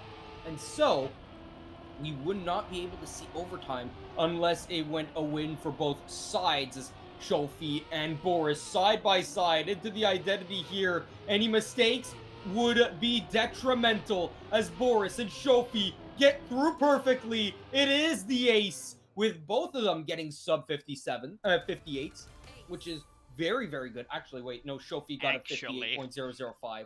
Yeah, actually. Not a sub 58. I'm sad now. But it is 7-7, so I'm less sad. All things considered, my mind was left to wander, and now the lead from Team 300 has been squandered. Yeah, it looked like a nice fairy tale, but it seems that Johan had a bit of a moment there. He did hit the wall there, so it's up to Jan van Spijk to go ahead and deny another ace.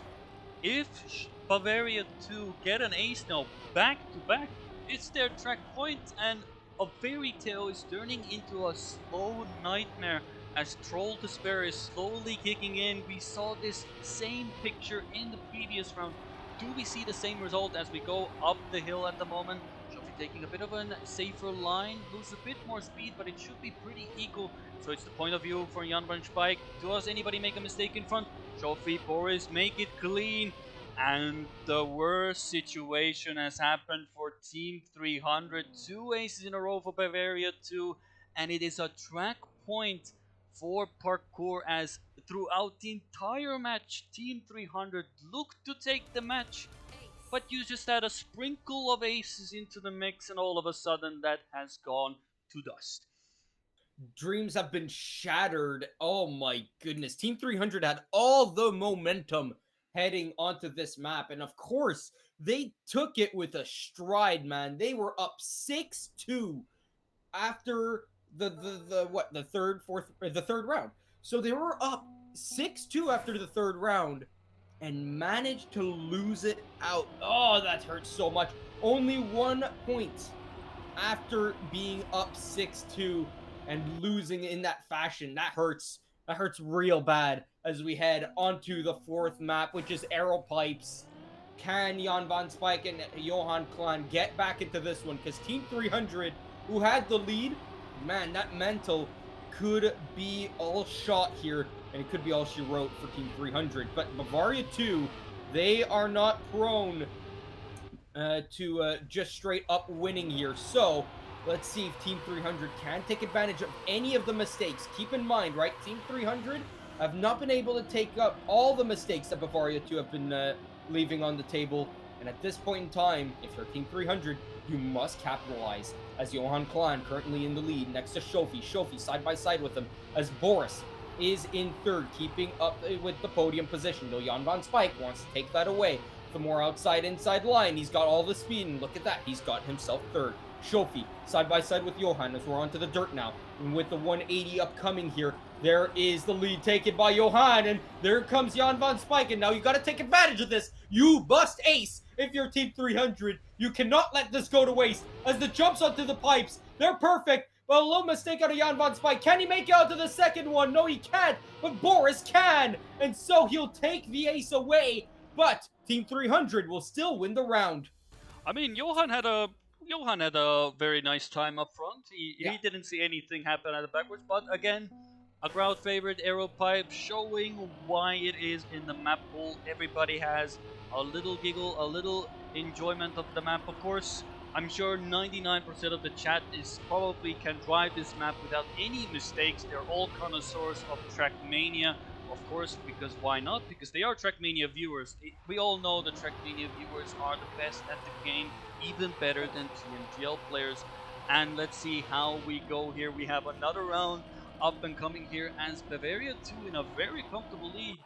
Johan had a really rough time on the ice, and he's still having a rough time on the ice. So it's now up to Young to deny Bavaria 2, and it's not looking good for the Team 300 perspective. You had a relatively decent round previously, but if you get ace now, then it's again flipped upside down. But Jan seems to be giving it all. He knows probably already that he needs to push a bit more. He's already catching up to Boris, overtakes Boris as well. So let's see how he does the identity here. Shofi is in front. Jan goes for the first jump. Gets it decently. I do believe he didn't get any slowdown, but Shofi, can he catch up? It's gonna go into the line!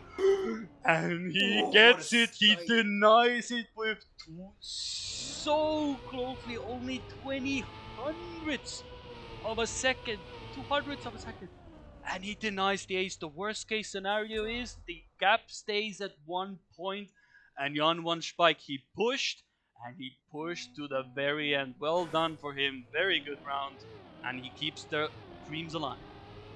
Man, that is a sick round. What a way to draw it out, right? Because otherwise, that was going to be a tie game, right? We would be tied 3-3 if that doesn't come through. If Shofi does not get that slowdown and Jan Van Spijk doesn't take advantage of it, that is how you want an end to look like. Oh my goodness, that is lovely to see. As Bavaria 2 now still on the ropes. But now with Boris ahead of Johan Klan, who's completely flipped out of his mind, Shofi and Jan Van Spijk now is the battle to look at because Boris is in no man's land. He's behind them by a second and ahead of Johan Klan by what seems like a light year. As right now, Shofi and Jan Van Spijk side by side. And look at the lines from Jan. He tried so much. He pushed so hard, but it was all for naught. And now Shofi has a big lead on his hands. And Boris, in fact, could go for the overtake here, and he does. Where has Jan Van Spijk's speed gone? Straight into the wall as Shofi lands it nicely. So does Boris. Both of them are through. They will ace. It's going to be a 5-3 lead for Bavaria 2. Oh no, another squandered lead here for Team 300. Can they get it back? They've not been able to come back down from a deficit once they've been on the losing end of the scoreline. Oh yeah, like it was again looked very good again. Jan van Spijk, he's definitely the connoisseur of the map. He was having a good time, but the dirt section before the identity can be very deceiving. You really want to go for those edges there as well. Go for the Karlberg dirt there, but as soon as you touch it, it's gonna give you the biggest gear hell imaginable, because you're just gonna lose speed, probably gonna gear down, and you're just gonna be stuck in the most awkward places possible trying to catch up once again. So it's not the best part to make a mistake as well. Of course, easier said than done, but we see that Boris has fallen significantly behind. Maybe not as much as in previous rounds Johan has, but Johan makes a mistake as soon as I say it, allows Boris to go in front. And what do we see again? It's Shofi and Jan in front. Both of them juggernauts of both teams at the moment, really putting in the hard work as well, trying to keep the team ahead. And you can see going for the outside, they're trying to get as much speed as possible. I do believe Jan has a bit of a better line, but a bit outside here, loses a bit of speed, so he's a bit slower through the engine off.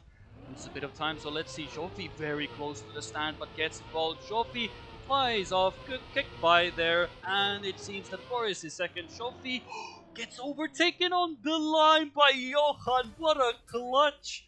And that's a victory for Team 300. Lovely to see as well. Shofi did somehow, I don't know how he managed to still land. It looked to me he was completely out of it, but probably he landed back on the platform and was good. But 6-5, everything to play for. Yeah, he landed. He was still good, but he had no speed, right? And of course, Johan Klan, even though he was far behind, would take advantage of that. 2 seconds is all he lost, right? At the end of the day, but that was still more than enough to get last place. So keep that in mind, ladies and gentlemen. Even on Aeropipes, 2 seconds is way too much time to lose. As Bavaria 2 still with that 1 point lead. They still lead Team 300 here. And if they win this map here with 4 more points, they would eliminate Team 300 from this EU regional in the round of 64. Shofi currently in the lead, but Jan van Spijk and Johan Klan just behind them. And let's see if he can keep it together here, because once again, he is the leader heading into the identity, as Shofi will get to the jump first. Johan Klan and Jan van Spijk side by side. They neither of them make a mistake, but neither does Shofi, who will win the round and get it to draw. Clean round, like only Very a few clean. early mistakes, but that was a clean round of arrow pipes. Ladies and gentlemen, frame it, put it on your wall. That is something you don't see often. That was a clean identity by everybody. And but it does put Bavaria 2 in the position that with an ace, they will be able to get the match point and finish the dreams of Team 300 already early on in the tournament. But it could be possible that Johan Khan and Jan van Spijk can also ace as well. We've seen them be really fast, and Boris once again finds himself a bit behind of the rest in the pool of players. So let's see how it goes. Jan van Spijk a bit falling behind Johan. I do believe he got a nose slide, so he has to compensate a bit, loses a bit of time against Shofi here. Jan van Spijk jumps very far, but it's good enough to keep himself on the track. So let's see, we are going through the dirt section at the moment. Boris is still a second behind. Good outside dirt by Jan van Spijk, gathering all the speed, trying to chase Shofi. Let's see, point of view from Jan van Spijk. Can he catch up to Shofi? Shofi has been really good on the identity, but Jan van Spijk gets a slowdown as well. But Johan Klon comes in through. Shofi gets second, Boris is third, and Jan van Spijk is fourth. And again, just a few slowdowns, and it can be so even. I'm sure Shofi, that's the last thing you want to see. Everything looked good, but then you get a pipe slowdown, troll despair, and that's an 8-7 score. 8-7 for Bavaria 2. They are now on match point though, right? And for Team 300, it's getting more and more to the wire here. They definitely need at least a round win to tie us at 9-9 here. And with Boris's slow start, you could definitely take advantage of that if you are Jan van Spijk and Johan Klan. Let's see if they can do so though. With Shofi currently in the lead, fighting with Jan van Spijk, there's going to need to be some give here. Johan Klan currently in third. Let's see if he can catch up to either of them, as Shofi will overtake Jan van Spijk very clearly here with a 1/10 advantage over the Dutchman as here he comes back. He's trying to get more speed out of the exit. He does get closer, but not close enough to overtake for the lead. Let's see. As he goes wider here, he'll get more speed out of the exit, and look at how much more he has. He's side by side. They're side by side. They have the same speed as they head onto the identity, and it's now Jan van Spijk in the lead with a better landing. He gets more, and so does Johan Klan. He overtakes the ace. They win the map off an ace and Shofi. Oh He could have taken second place at least, keep the game tied 9-9. Instead, Team 300 come back from the brink after being down by an ace. Remember, they got aced, right? They were down by 2. They come back slowly but surely. They tie, they draw, they claw back, and suddenly it looks like we're going to have a 9-9 tie game heading into overtime. And then the ace happens. Oh, poor Shofi, and that hurts. Oh, That hurts bad. that is the one place you never want to make a mistake. He was so close. It would have been a victory, and yeah, as you said, it would have been 9-9, but hitting that finish block, I feel like he wanted to push the inside as well, but I feel like he had such an awkward landing that by the time he got to the finish, he couldn't control it properly, and then it hit the finish block.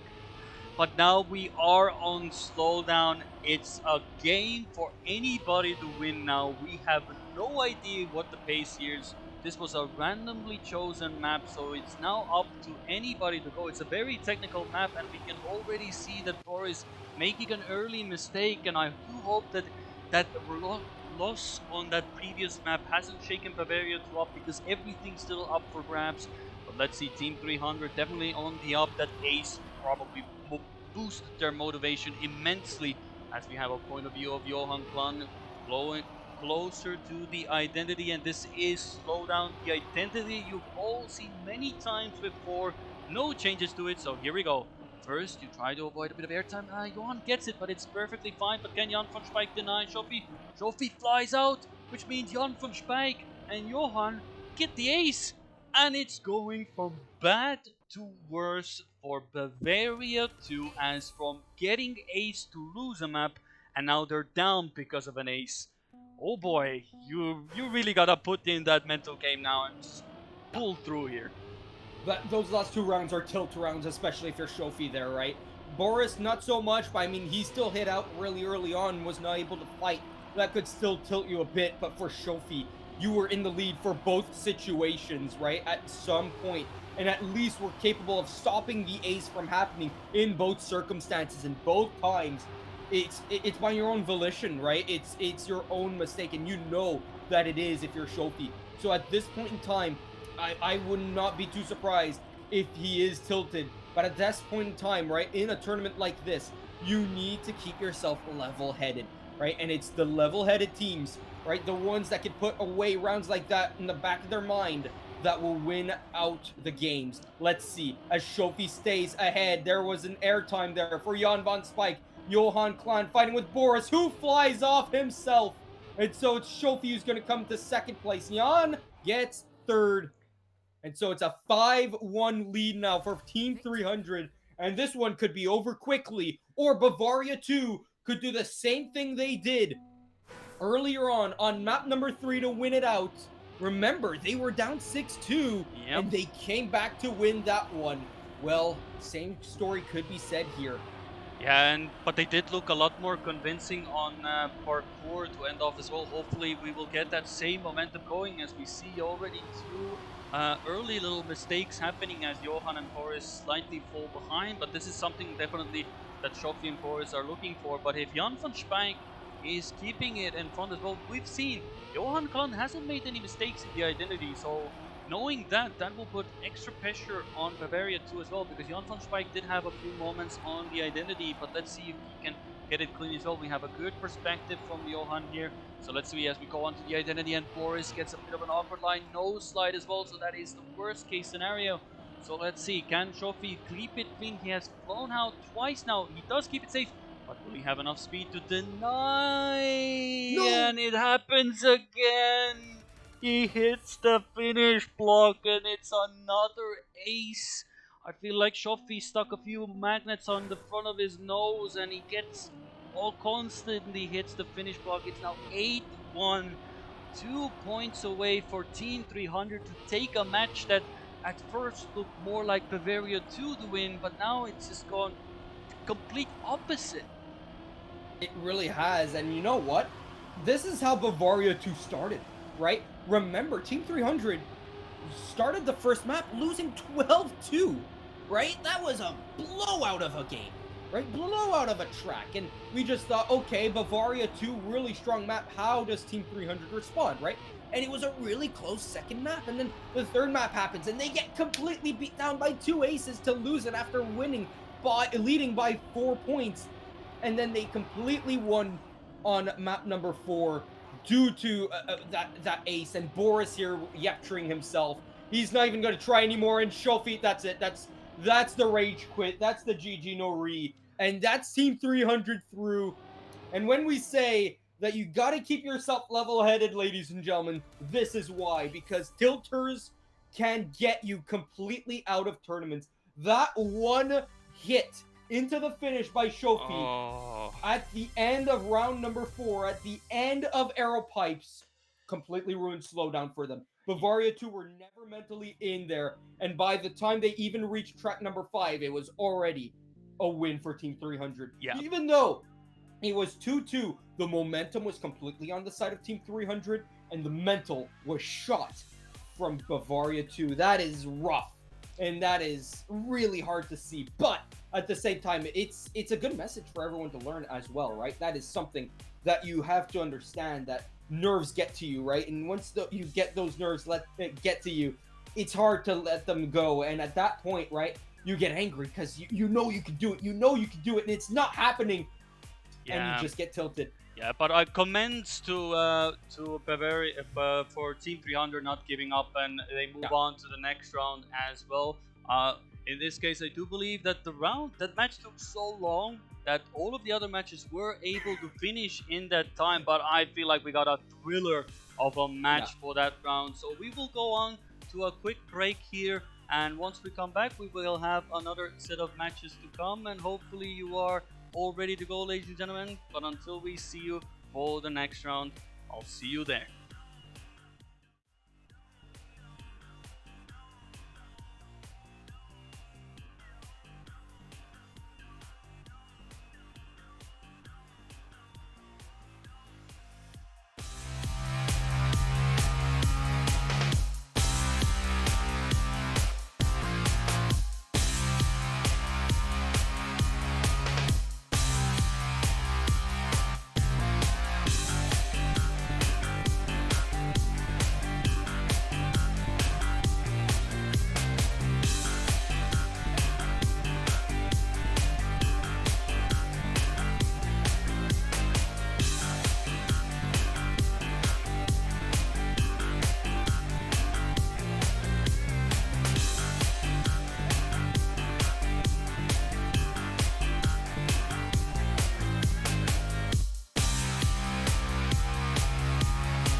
welcome, ladies and gentlemen. We are back once again with the Trackmania EU Regional, and so far we had a thriller of a match between Bavaria to Team 300. You could write an entire book out of that match. A drama, their ups and downs, emotional roller coaster ride, everything you could imagine from a Trackmania World Tour match. Everything happened, and I'm all for it. More of that, please. We need to have Yes. all of that, and I enjoyed it thoroughly. That was a good time as well, and hopefully we can get more of that as well in the upcoming matches.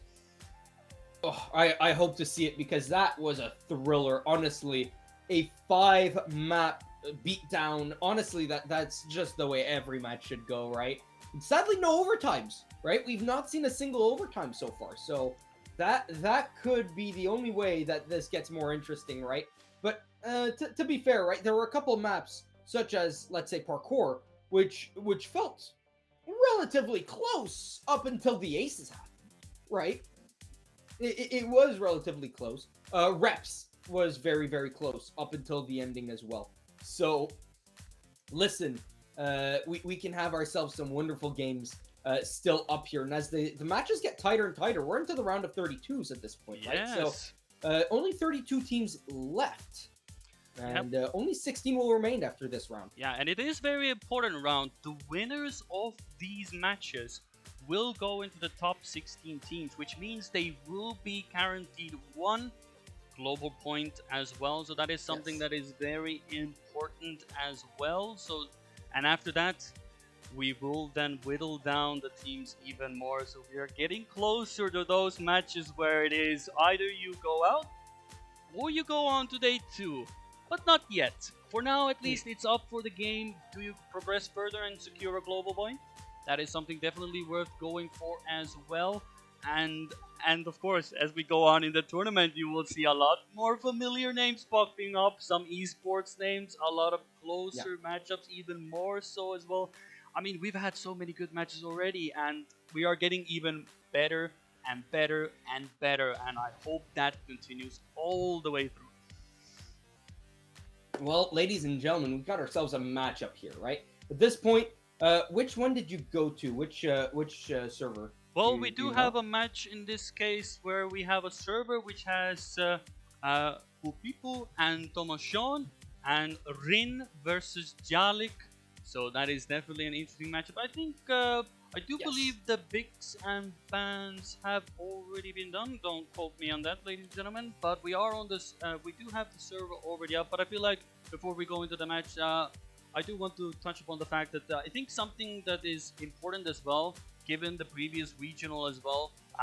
Of course, some of the teams in the last regional weren't able to join the game due to some issues at the time. So it is an important game. Some of the teams who are playing could have their points doubled. So these global Yes. points are very important. So the teams who were affected from the regional one can have a case where if they win the regional, for example, let's say it could be a possibility, then it is a case to be made where they go double points, 7 times 7, 14, and all of a sudden you're first place. But we have the picks and bans, ladies and gentlemen, so I won't keep you waiting. Let's go into the game. And here we have, of course, let's see, picks and bans. Do we get something new? Do we get something else? Agility dash, definitely not one of them. Yeah, neither is gyroscope though, right? Gyroscope, we only saw one round of gyroscope today. Slowdown though, I feel like we did not see too much of slowdown in that last match, right? 11-1. That was more of a beatdown over 4 rounds. I'd like to see a much closer game here between these two teams. Back and forth, of course, probably your favorite map, just sentimentally, as Reps gets picked third or fourth map. Do we get to see Flip of Faith for the first time today? Or maybe freestyle? No, we're going to see Slippy slides. What are the next two bands here? What? I hope to see either Flip of Faith or freestyle as the fifth map Yeah. because we've not seen those yet. We've seen every other map, right, except for Agility Dash, Flip of Faith, and freestyle so far. Mm-hmm. Let's see if we can get that one as no, not freestyle. Freestyle, nope. It's not going to get picked, and so only Flip of Faith now. Do we coin flip onto it? Nope. Well, it was a coin flip. Yeah. It did not get picked again.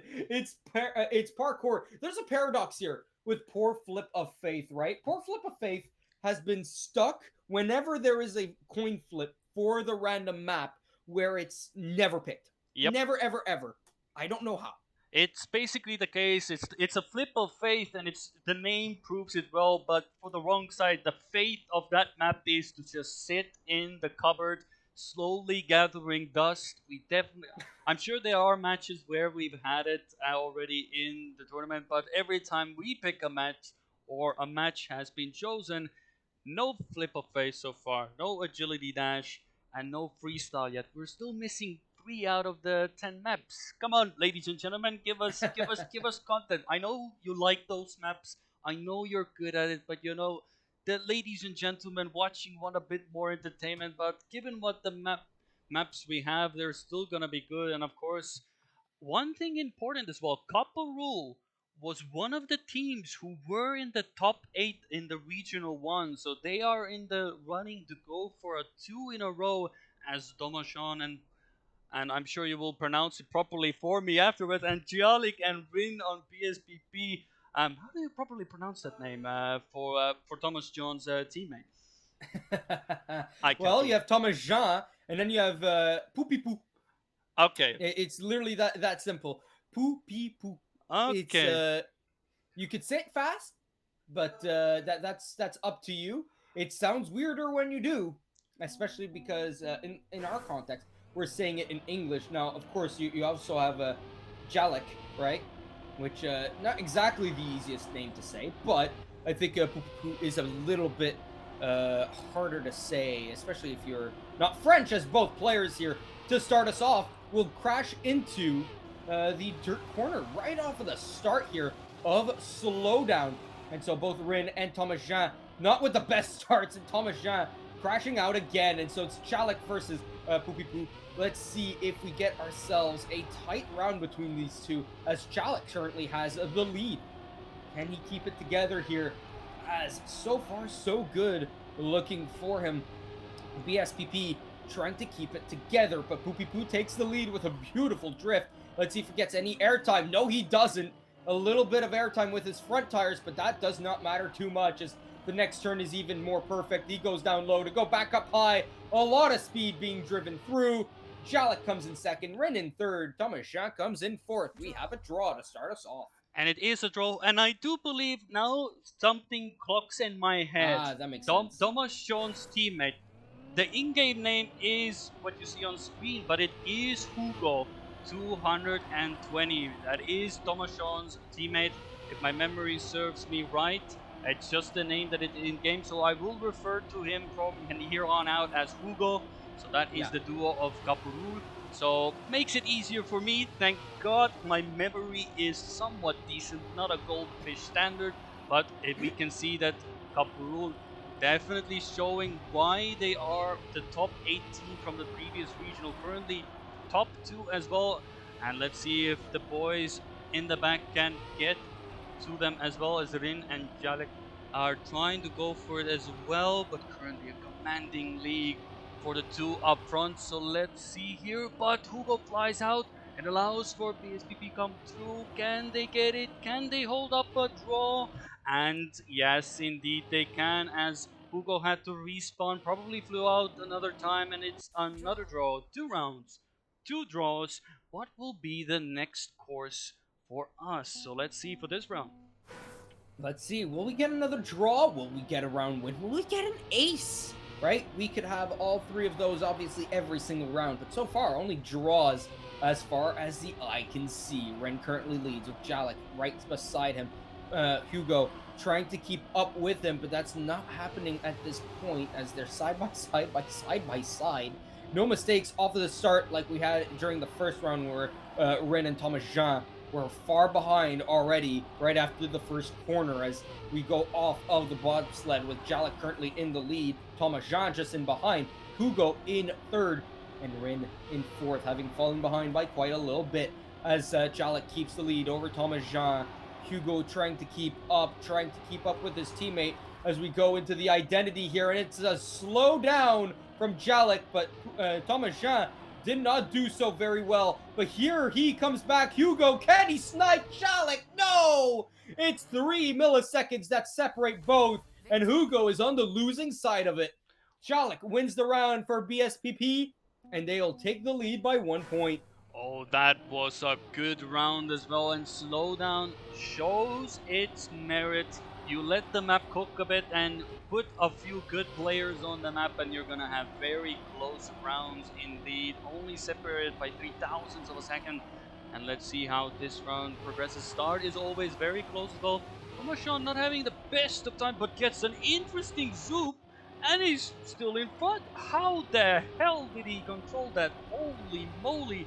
He's now caught up to Jalik, and he's first almost. Well, a bit of a wider line, but he's now chasing his teammate. That was probably one of the most interesting wicked things I've seen in a while on a map that usually doesn't provide that much. But we see as Domination touches the wall, it's up to the main man in front. Can Hugo hold up in front, or will he be chased down?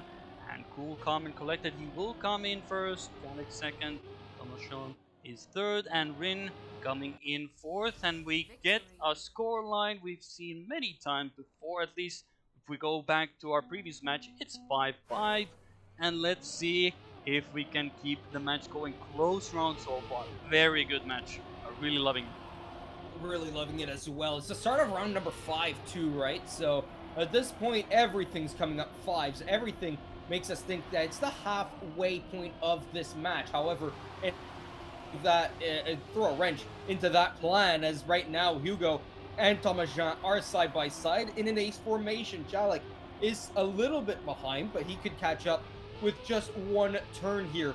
So let's see if he can. He does take the lead, in fact, ahead of Hugo, and Domination falls down to third. Rin currently in last place, only behind by half a second, but half a second is quite a big margin in this case, as Hugo hits the wall and Rin will overtake, but Rin goes off into space, but so will, oh my goodness, so will Jalik, and so it is going to be an ace out of Caparul, and BSPP find themselves on the brink of track point for this first map. Yep, they only need now a victory. As soon as Jalik gets over the finish line, there we go. Slow motion gameplay there for you. We have it all on the Trackmania main channel. Of course, it wasn't in slow motion, it was just fragile, making it very difficult to cross the line. But case in point, Caparul now has a position where, with a minimal of victory, they will be able to take the first track point on the map that they picked. And promising sign as Jalik makes an early mistake, giving the boys up front an 1 and 2. And I see it quite often on the easy version. A lot of the players seem to be going for the jump option as well, probably to just go for the safer line. I don't know if it saves time or not. I haven't looked at that much of the lines for that section, but it seems to be relatively even compared to the going it smoothly. But it's all for naught. Jalik has to deny. He cannot let this happen. Okay, gets through the first, but he needs to keep it clean. Very nice for the first one. Close round, but he flies out under pressure, needing to push and deny the situation. It gives an ace for Hugo and Domination, and it is an 11-5 win, and it's a track point secured, and that is how it is done. Yeah, that is a little bit of a rough one there for BSPP, keeping it close for the first 4 rounds, and then round 5 and 6 turning into aces for Caparul. That is not how you like to see it if you're BSPP, but however, now is your map pick, right? Because if you were able to steal it away from Caparul on the first map, that would have been very sick. But now on to back and forth here, and with BSPP's map pick, let's see if they can do it better here. Let's see if they can keep it not just closer, but in fact win some rounds, because they only won 1 round in that last one out of the 6. Of course, there were a few draws, but most of the wins went the way of Caparul. As we go on to the track for the first round here, track number 2. It's Jalik and Rin versus Hugo and Domination. Let's see who wins here. If we could get ourselves at least a 1-1 scoreline to guarantee map number 4, as Jalik and Rin are side by side, and they are 1-2 in an ace formation. Into the jump we go, into the 360 ice slide afterwards. Oh, and that's Rin completely out of the running there. He's completely flown out. He'll be behind by a couple of seconds at best, as Jalek still leads over Thomas Jean and Hugo, and he'll keep that lead heading into the identity. As here we go, no mistakes so far. As Thomas Jean makes a big one, he'll fall down a little bit behind. He might get overtaken by Rin, as Jalek keeps the lead ahead of Hugo. And look at Rin, he does overtake Thomas Jean, who did make that mistake. As I said, he lost too much speed through the identity, and instead of a draw, we get ourselves a round win for BSPP, their second round win of the game. Yeah, and what looked like an absolutely out of existence crash for Rin, he was able to come back, and we can already see a bit of early mistakes as Jalik was falling behind, Thomas as well, but it was a crucial round. Never give up, that is always the motto, and Rin is showing it as well, as we have a bit of a wider gaps than normally on back and forth. Usually back and forth can be a very close matchup as well, as the identity can be only a few milliseconds. The difference has been once again hits the ice wall and has an absolute mare of a transition there, completely sliding out, and puts again Jalek in a very precarious situation. Let's see what we get here as he's trying to chase Hugo here, but will it be enough?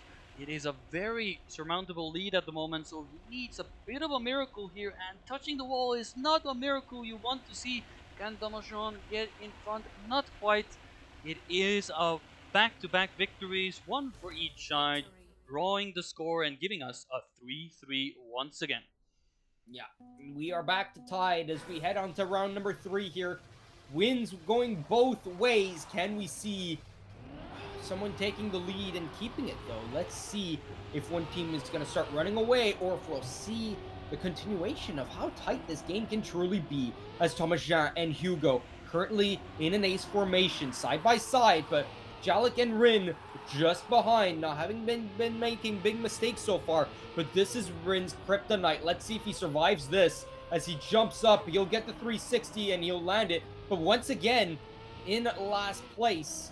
However, at least he's not behind by 15 seconds. He's only behind by a second at this point, as Jalek and Thomas Jean side by side, and Hugo hits the wall. Oh no, that's detrimental, as Rin will overtake him, and I don't know if Hugo can finish here. Even if everyone else finishes, Jalek will win, Thomas Jean gets second, and Rin will get third, and Hugo, yeah, he finds himself some speed at least, but he would not have been able to overtake anyone had they made mistakes because of his own. That was a big one. He really hugged that wall. I did not know you could do that.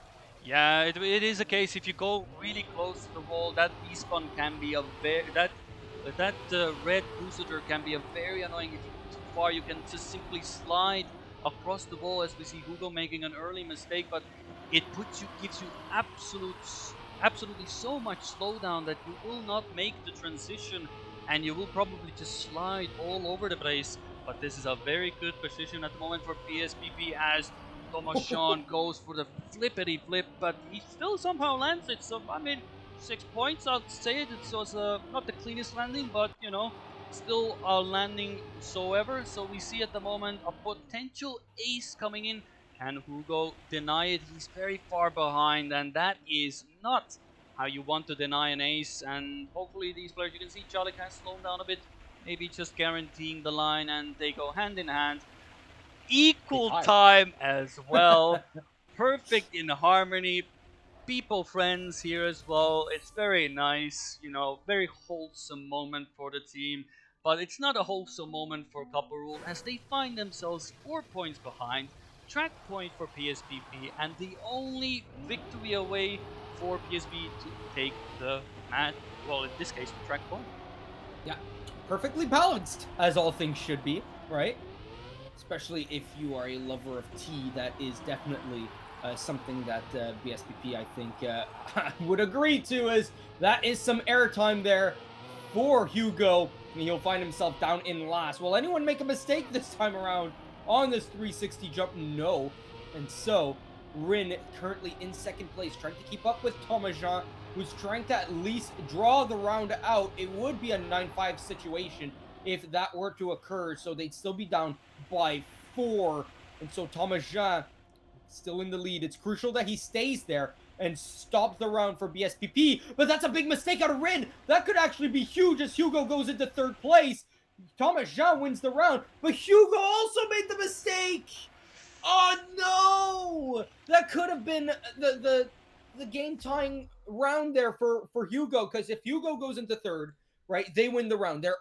They're down 6-9 rather than down 5-9. If they ace this round now, they're still down 8-9 rather than being tied 9-9.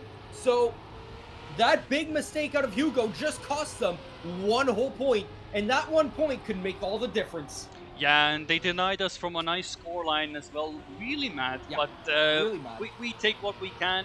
It is, of course, for BSPP perfect. They would want to have the gap as big as possible, and now they are in a situation second place minimum, no matter who gets it.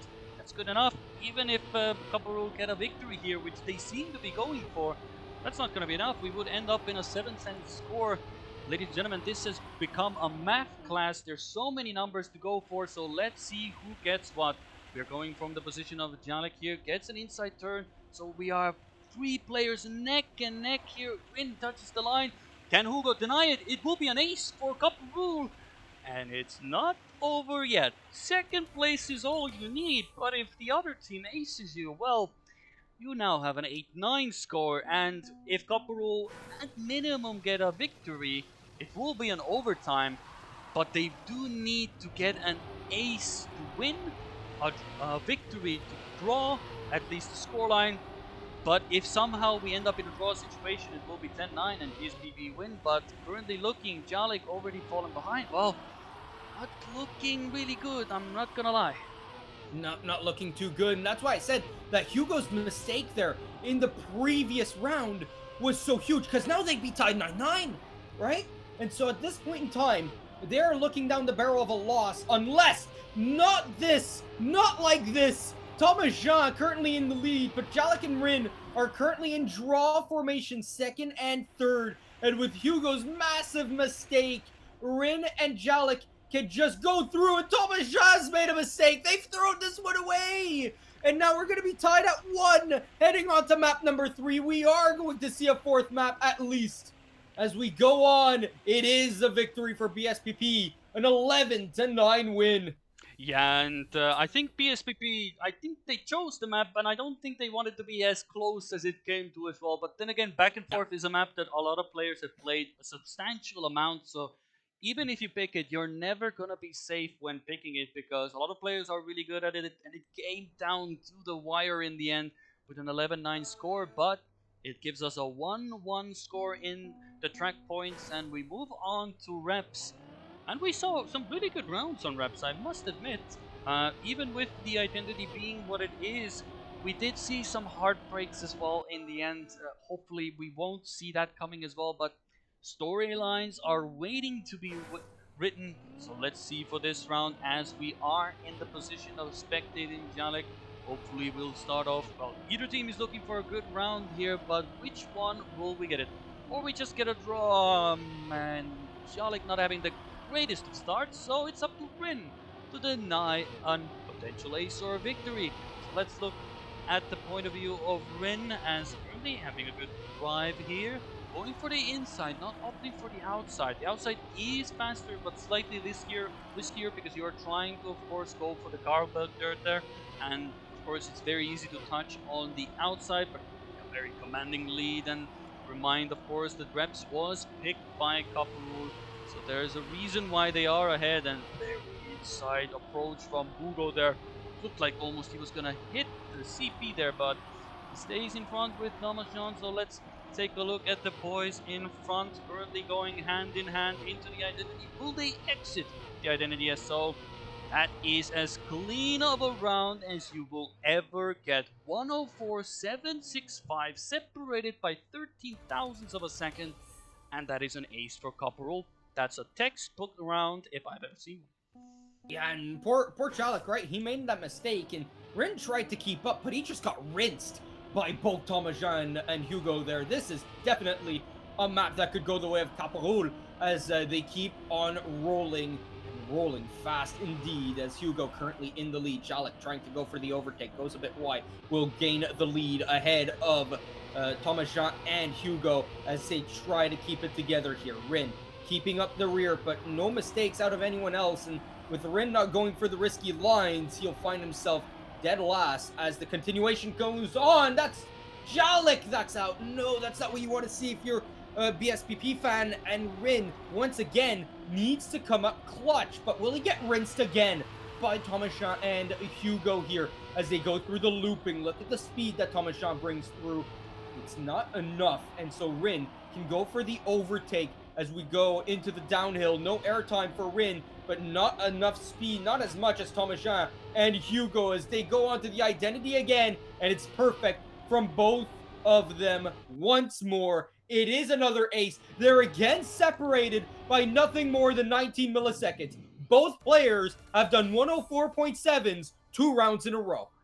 It looks like they're just driving on the same controller at this point, or whatever device they're using. Maybe they're just sitting next to each other. One is on keyboard WASD, the other one is on arrow keys. It's just they have done 2 rounds in a row that I feel like even TMGL or Challenger League players would be very. Of course, the map is completely different, but that is very good consistency, and that's why it shows that why they were a top 8 team in the Regional 1, and they're showing no signs of topping. Definitely the momentum is there. Thomas-Jean going for the outside third, first ever mistake on the map as well, but not too detrimental. Still keeps the third position as Jalek finds himself, of course, a bit more behind, but relatively everybody is well spaced out, so we have a very good perspective of everybody in front at the moment. But we can see that definitely Kaparud is finding a lot more comfortable here as soon as, of course, I say it as caster, as always, Hugo gets a bit of a slowdown or maybe clip something just ever so slightly, losing a bit of speed, and everybody's Thomas-Jean now goes up and it's all falling apart. Whatever we said just a few seconds ago, just ignore us. Clearly we have no clue what we're talking about as PSPP ace the team that looked to be consistent on reps, and it goes to a 6-3 scoreline. So what do we know? Apparently we are absolutely clueless, Quantum. We're absolutely clueless, man. I'm of course making fun of Rin and saying rinsed, right? The joke obviously still works in French because Rein turns into rincé, but at this point he's not gotten wet once, right? He's not fallen in the water, right? He's not failed the identity, and in fact he just clutched up with his teammate there to get that ace and get back into the match. Right? I have no business making fun of anyone here anyway, right? Because I'm just being like chat here, thinking that I'm better than everyone else when I don't even play. So, here's the thing, right? Here it comes down to Hugo and Thomas-Jean being consistent or BSPP being clutch and winning the round. Right now, it's Jalik versus Thomas-Jean as we go down into the downhill here. Who takes more penalty grass? It's going to be Jalik as Thomas-Jean has more speed. Hugo gets a nice landing, keeps it together, and it's going to be a 9-3 scoreline because Jalik, he slips out of the identity there, and Rin gets last once again. So clearly it's been an absolute ace festival. Nothing else you're gonna get on the menu today, on reps at least, between these two teams, and it's a track point, only 1 point away from getting it for Kaparul. And so far, if anything is to go by, at least Kaparul can now take a bit of a chill pill here at least. They know they only need 1 point, but we've seen some comebacks before as well. But with Jalik's early mistake as well, it's not looking so good. And Rin, even if he denies both Hugo and Domination, it's not going to be enough, because they only need a draw, and they're like, oh sure, you can drive the world record for all we care. You could literally teleport to the finish. As long as we are second and third, that's perfectly fine for us. So let's see, is there going to be any mistakes? As we see, Jalik has already fallen 5 seconds behind, so unless we see an absolute collapse, Rin has already crumbled like shepherd pie, and now we see another ace. 5 rounds, 5 aces Surely I'm not caster cursing them, but we crept across the line. That is the first time ever. Well, not maybe the first time, but it's been a very long time where I've seen 5 rounds of aces. It's either 4 rounds, but we went even the 5th one as well, just to add an extra Yeah. bit of dip to the round as well. I have actually seen, keep this in mind, 6 rounds of aces, right? And it was tied 9-9. That did happen. So maybe it wasn't with you, but I did see that happen. So that was a very interesting game. And well, same thing here, right? Where you see 5 aces, it goes both ways. Well, more so one than the other, as Caparul keeps on rolling, and they're now up 2-1 as we head on to Slippy Slides. And this could be it for BSPP. They need a track win and then to win the last track left. Yeah, definitely that is the important part here as well. But technically, Janik is, of course, part of the BS Plus community, of course, well, of course, a member of the team as well. And Snow and Glass from Challenger, if my memory serves me right here, have been very good on Slippy side. So maybe that carries over to the easy version for Janik as well. As currently, good start for everybody involved. Nobody had incident in the first part of the map as we find each other neck and neck, only a tenth separating everybody, but we see that Win makes a mistake on the dirt, as also Hugo makes a mistake as well, goes to inside for the drift, and now we have a 2v2 as Win, although Win is completely behind, so now it's up to Jalek to deny Thomas Jean here. So let's see, can he do it? Needs to get a good pace going at the moment. Neck and neck, goes a bit for a wider line, wants to land early so he can get an inside line here, but that still allows for Tomasho to keep it in front, keep the gear. If you can keep the gear, you get a lot more speed. He goes for the notorious birdie line. At least that's what we have named it here. So here we go. Jalik in first. Can Tomasho catch up? They're neck and neck, but who has the better box line? And it is Jalik. It is a draw, but where's Hugo? And Win, okay, Hugo did have a mistake, but the gap is so big that it's still a draw, and we are even after a round that looked to go either way, to be honest. Yeah, that could have gone either way, that's for sure. And somehow it still ends up in a draw, right? It could have been an ace, it could have been a win for both teams, and then it just ended up into a draw. That's what happens most of the times, though, right? Because especially when rounds do get very, very chaotic and messy, it does just ends up being a draw most of the time. So right now, let's see if we can get more than just a draw here, as Hugo and Thomas Jean try to overtake Rin here. Jalek currently in last after a wall hit, trying to keep up with the pack, as Hugo currently in third, trying to keep up with his teammate currently in the lead. Rin, though, still in second by quite a bit of a margin. That's a nice little line there to get more speed out of the exit, but Hugo with a nice little line on the dirt will be nice and snug into second place. Here goes Hugo into that position, and poor Rin, he nearly gets overtaken by his own teammate, Jalek.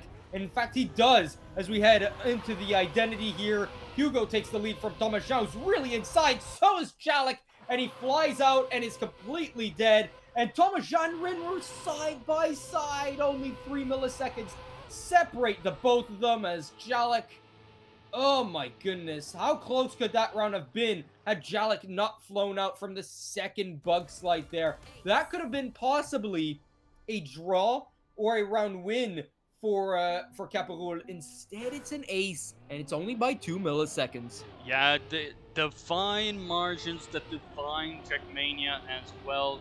And both team members, well, both Hugo and Rin having an early mistake, so we're gonna have a 2v2 in this case, as Domojon and Jalik are gonna be in front, and followed by Rin and Hugo in the back. So we will try to keep you updated on both of the matchups, but let's go in front at the moment, as Thomas John currently going for a wider line. Jalik going for a very inside approach, and somehow he still stays in front. I thought he had a nose slide, but does keep in front as Jolly goes for a wider line. Does have to compensate here, has to go over the penalty dirt there, but still relatively ahead. But we can see slowly creeping closer, slowly creeping closer.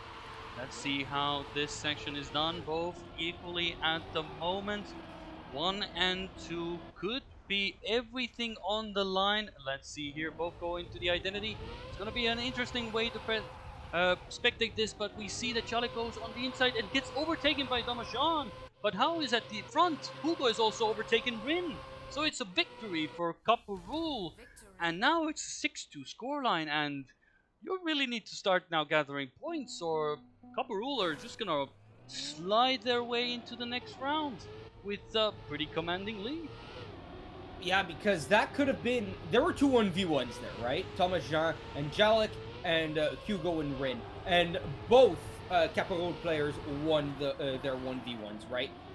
Respectively. And because that's a 6-2 lead, rather the other way around, because it could have been a 5-3 lead for Caparol instead, had BSPP won the round in both their 1v1s. It could have also been a draw, all things considered, but that's not how it ended up. And now instead, for BSPP, they're down by a map. They need to win this one and the next one to continue in this tournament, continue in this regional, and they're down by 4 points, and Jalik is out of the running for the lead. Here comes Rin, though. He's trying to make sure that Hugo doesn't win this. He's trying to at least draw this round out, but he's going to get overtaken by not one, but two Caparol players as we go into the identity here, and he slides out, and that's it. That's a 9-2 scoreline. Ain't no way. If you come back from this, BSPP, that's going to be a miracle.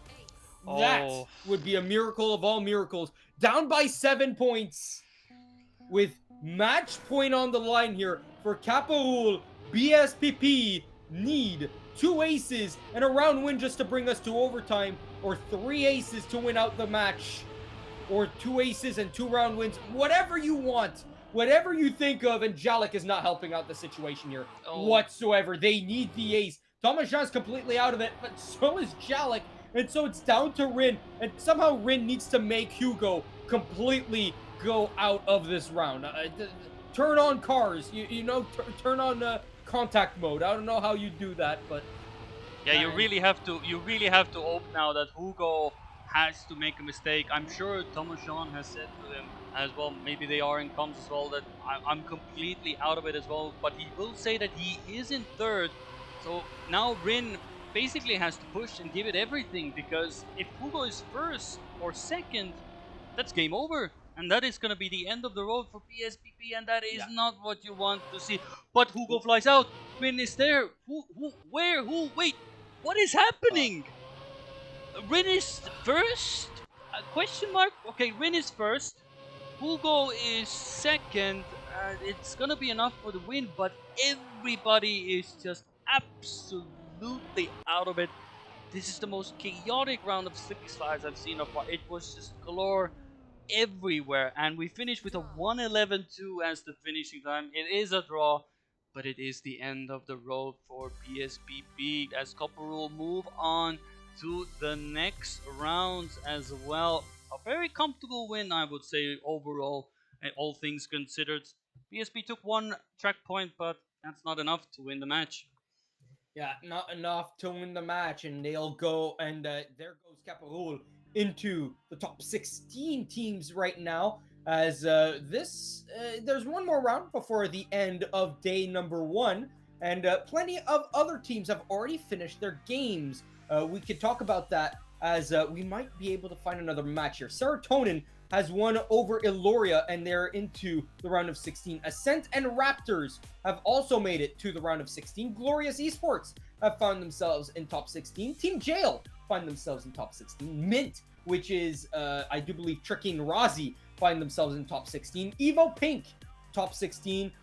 Project Blue and Proxima Victory, are also in top 16. And CC Mech Prod and Nidhogg GG find themselves as well in top 16. Only a couple teams left to find themselves in this top 16. 11 out of the 16 teams have already won. And so 5 more are left to figure out. Do we have a match that we can look at? We are scouring through the database looking for something interesting as well, but we will get into some of the matches in just a moment as well. We do have some ongoing matches, so we will try to see if we can find the more spicier one for you as well. So we'll have to take a look in this case, but I do believe we have something cooking in this case. So let's take a look at this match that we have found for you, ladies and gentlemen.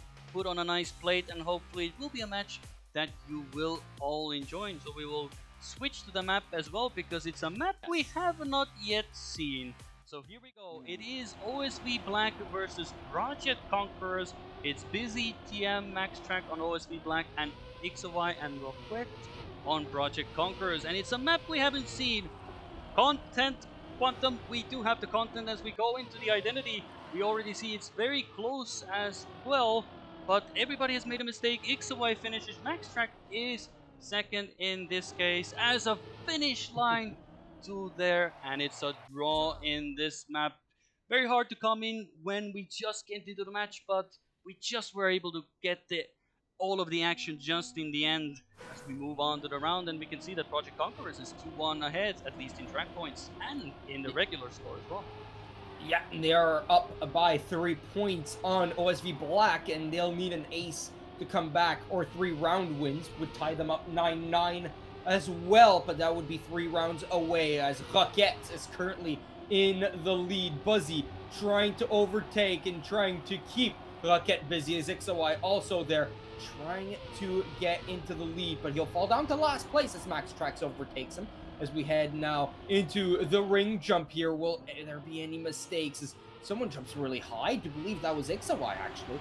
No, that was Buzzy who jumps a little bit too high. Roquette did make a mistake though, and so it is going to come down to XOY to stop OSV Black from winning this round. And so far, Max Trax is in the lead. XOY though, can he get a good identity? XOY, that's a jump, and it's going to be a winning jump as it goes through the finish. Max Trax and Buzzy get themselves second and third, but they will not gain any points on the PC boys as Roquette and XOY keep their 3-point gap. Yeah, and that was a golden opportunity as well. They are 3 points down, and an ace would have been a perfect comeback at the moment. But what it ends up being now is a match point for Project Conquerors. They need an ace to get it, but OSB Black, they were close to the ace before, so nothing is to say that they cannot do it again. So we'll have to wait and see. The start has been relatively close for all teams involved, and we see it for this round as well. Max Track currently giving us a very quick perspective of everybody involved. We go over the nose steering part through the reset block. Everybody gets nicely through it. XOY having to adjust a bit more, loses a tenth here, but we go into the quarter 5 jump. Some people do tend to go lower, some higher. It is a personal preference, but it's not the ice version, so there you do want to go as low as possible to start accelerating as early as possible. So let's see how we go. Some people jump high, some people go low. And here we go. We go on to the identity. Roquette is trying to hold off the 2 members of OSB Black. So here we go. Everybody goes for the identity. Oh, and we see that Max Track does deny Roquette, and it is at the end of it all a draw, because I do believe XOY and Busy both went for the 360, but XOY had a much better speed there and ended up giving us another draw. Man, that is rough there. If you are Project Conquerors there, you could be up 9-5 right now instead of still being up by 3, because now Buzzy and Max Trax, they've been sniffing an ace, right, for the last 2 rounds that we've been on here. And those draws, right, they're really clutch out of both XOY and Roquette. Their wins over the other their compatriots have really come back and allowed them to still have a lead in this game. And right now they're in ace formation with Buzzy having made a small mistake and Max Trax jumping up pretty high there on the quarter pipe jump as Roquette and XOY keeps the lead, and Max Trax will go wide, get more speed out of it. He'll jump high. Not as high as Buzzy does, though, as XOY and Roquette stay side by side here into the identity. If either one of them wins the round, it could spell disaster. But look at Max Trax! No, he could not get the lead away from Roquette, and XOY gets himself third, and the mistake from Buzzy will allow Project Conquerors to win it out and go into top 16 over OSV Black. They had the chances, right? But Project Conquerors just shut the door down whenever OSV Black had the opportunity of even thinking about winning the round. Yeah, A match we didn't see, of course, the storyline of all of it, but it was a case of a Project Conquerors definitely showing up as well. Both teams having very good players, but in this case, Rocket and XY were the ones to get in front as well. So for now, it is the case that all the matches have finished for the round. Hopefully, you will stick around for the upcoming ones as well. A short break, about 2-3 minutes, and then we will be back with the next matches, and it only is gonna get closer because the next match is the one to define them all. The players are playing for the playoff position there, if my memory serves me right, and indeed it does. And so we will see you there. Hopefully you will stick around. In just a moment, we will see it happen.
Hello, ladies and gentlemen, we are back once again with the Trackmania World 2 EU Regional, the penultimate round for today, as we find out who will make the playoffs for day number 2. We have 16 teams left, but only 8 of them get through and give us a day 2 as well.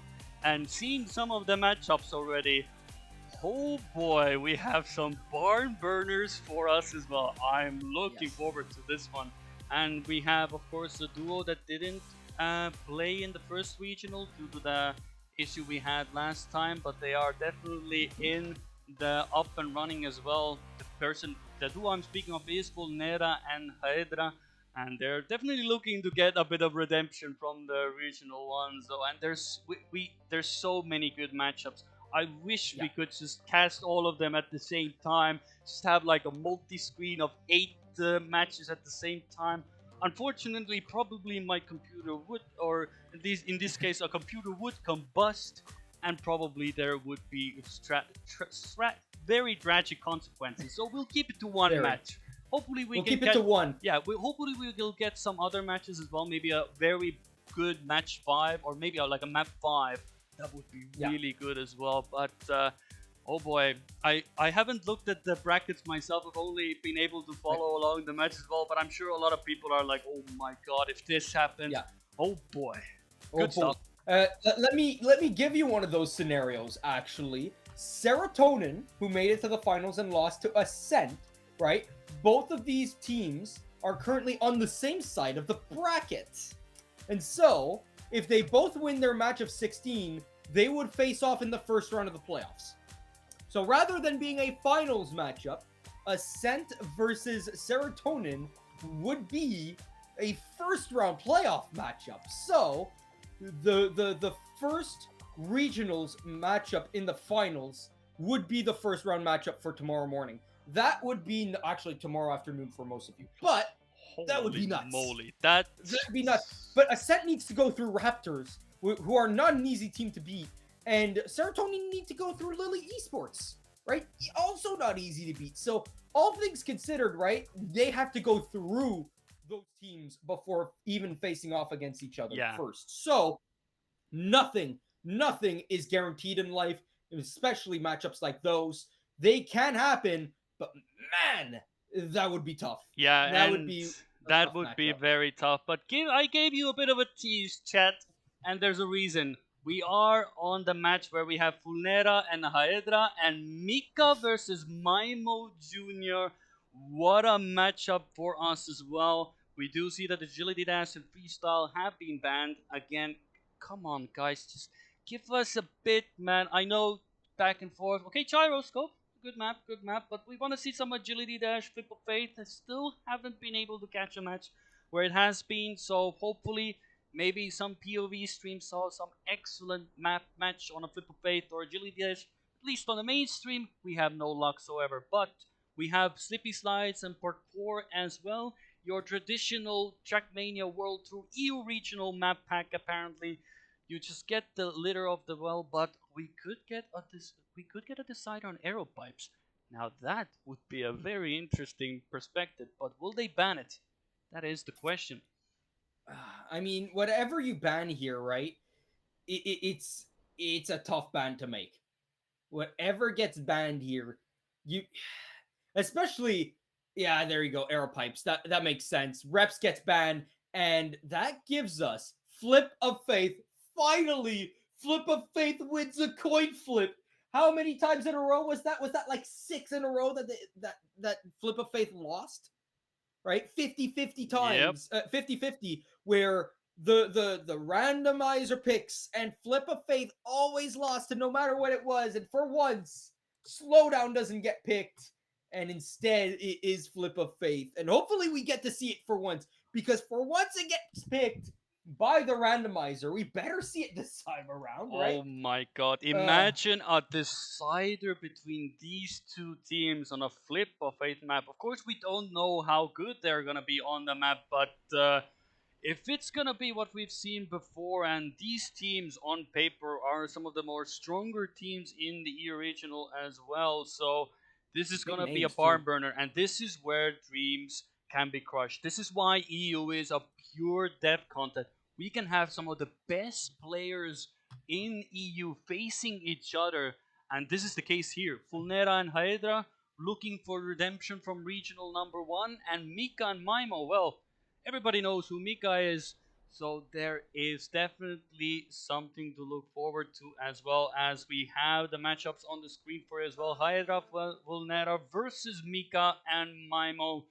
I mean, I'm looking forward. I think this is probably if we take a look at probably seedings wise, this is probably the most highest average seeding we've seen in a single match so far, without a doubt. I'm pretty confident in that. Man, what a crazy matchup we're gonna have here. All of them are big names, and let's see who is the biggest fish here, as Vulnera will lead us off into the first checkpoint. Hydra just behind him, and Nemo Jr. rounds out the podium in third. Mika, not with the hottest start, but let's see, because he is the Ice Master. Maybe the coldness of the ice will bring him back after in the jump, as Mimo Jr. takes the lead over Hydra, as Vulnera falls down from first to last, and the 360 jump here, it's good for Mika and it's good for Mimo. And look at this, they went from being in an ace position to being aced here, CC Mech. So now Nidhogg GG need to keep it together here. They stay in ace formation as we head into the identity. Vulnera will try and take the lead. In fact, he doesn't, but he's relatively close as Mika stays in second place at least. But He'll fall down, and Volnera, in fact, overtakes Mimo right at the end. And Hydra, with his big mistake, fell down to fourth, but it was still very nicely done by Volnera to keep us in a tie game. Yeah, and this is what we have been waiting for. A matchup where a lot of the players are going to be neck and neck as well. But of course, as soon as I say that, Hydra has a bit of a mistake on the early parts as well. But these players are they are well known for driving very fast times on these maps as well. So this is not something where you're like, okay, one team has an edge. These players know these maps throughout and throughout. Mika getting a bit of a clip there, but oh, that's a very rough slowdown there. He basically comes to a standstill there. So it's all up to Maimo Jr. here to deny Vulnero or vice versa. It could be another draw incoming, so let's see. We have a bit of a 2v2 at the moment. And let's see who does it best. Maimo going over the edge as well. Here we go. One moment. Let's take a look here. And we have a case to be made that it is another draw once again. You just cannot separate them. You mix them, shuffle them whichever way you want to, and it's just a draw again. Yeah, another draw once more, 2-2. And all things considered, um, all things considered, it's really, really rough to really point out who's going to win around here between any of these two teams. As Mika trying his best to keep up with Volnera and Hydra, as both of them into the jump they go. They're currently in ace formation, especially with Mimo having made a mistake here. It's all down to Mika to really stop the ace, to stop them from gaining a 3-point lead, which would be huge for CC Mech as they go into the identity, and they are ahead by so much as Mika needs to catch up. But how does he do that in an identity where you can't catch up so much unless someone makes a massive mistake? As Mika tries to catch up as best as he can, but it's too little too late. He should have been a slightly faster boy during the rest of the map. And so CC Mech takes the lead over Nidhogg GG 5-2. Yeah, we're coming to the point where a 57 low is what we're looking at as a standard on back and forth, as we had a 56-7 right there, as Pulnera does fly out a bit in this case, but it is a very hard position for him as well, so he finds himself like almost a half a second behind here. So let's see what we get here. They are very neck and neck at least as we approach the ice wall. Let's see, any mistakes so far? Gets it very nice and clean at the moment. Let's take a look here. Currently looking towards the case where Mika is up in the lead and Hydra at the moment trying to chase Mika. So let's see how they go about it at the moment. Currently moments ahead as well. Vulnera, did he make a mistake? No, he did not. So it's neck and neck. All four drivers looking to go for it as it's gonna be a counter. Ace, oh, but not quite. Maimo gets a bit of airtime and just gives the edge to Volnera to snipe and give at least a minimum 1 point for CC Mech. So it's a 6-4 scoreline, but that was the closest round so far. Only 2/10 of a second separating everybody in that final part. That's a GR indeed, ladies and gentlemen, because of that ace, that did not happen, right? Mimo going a little bit too wide.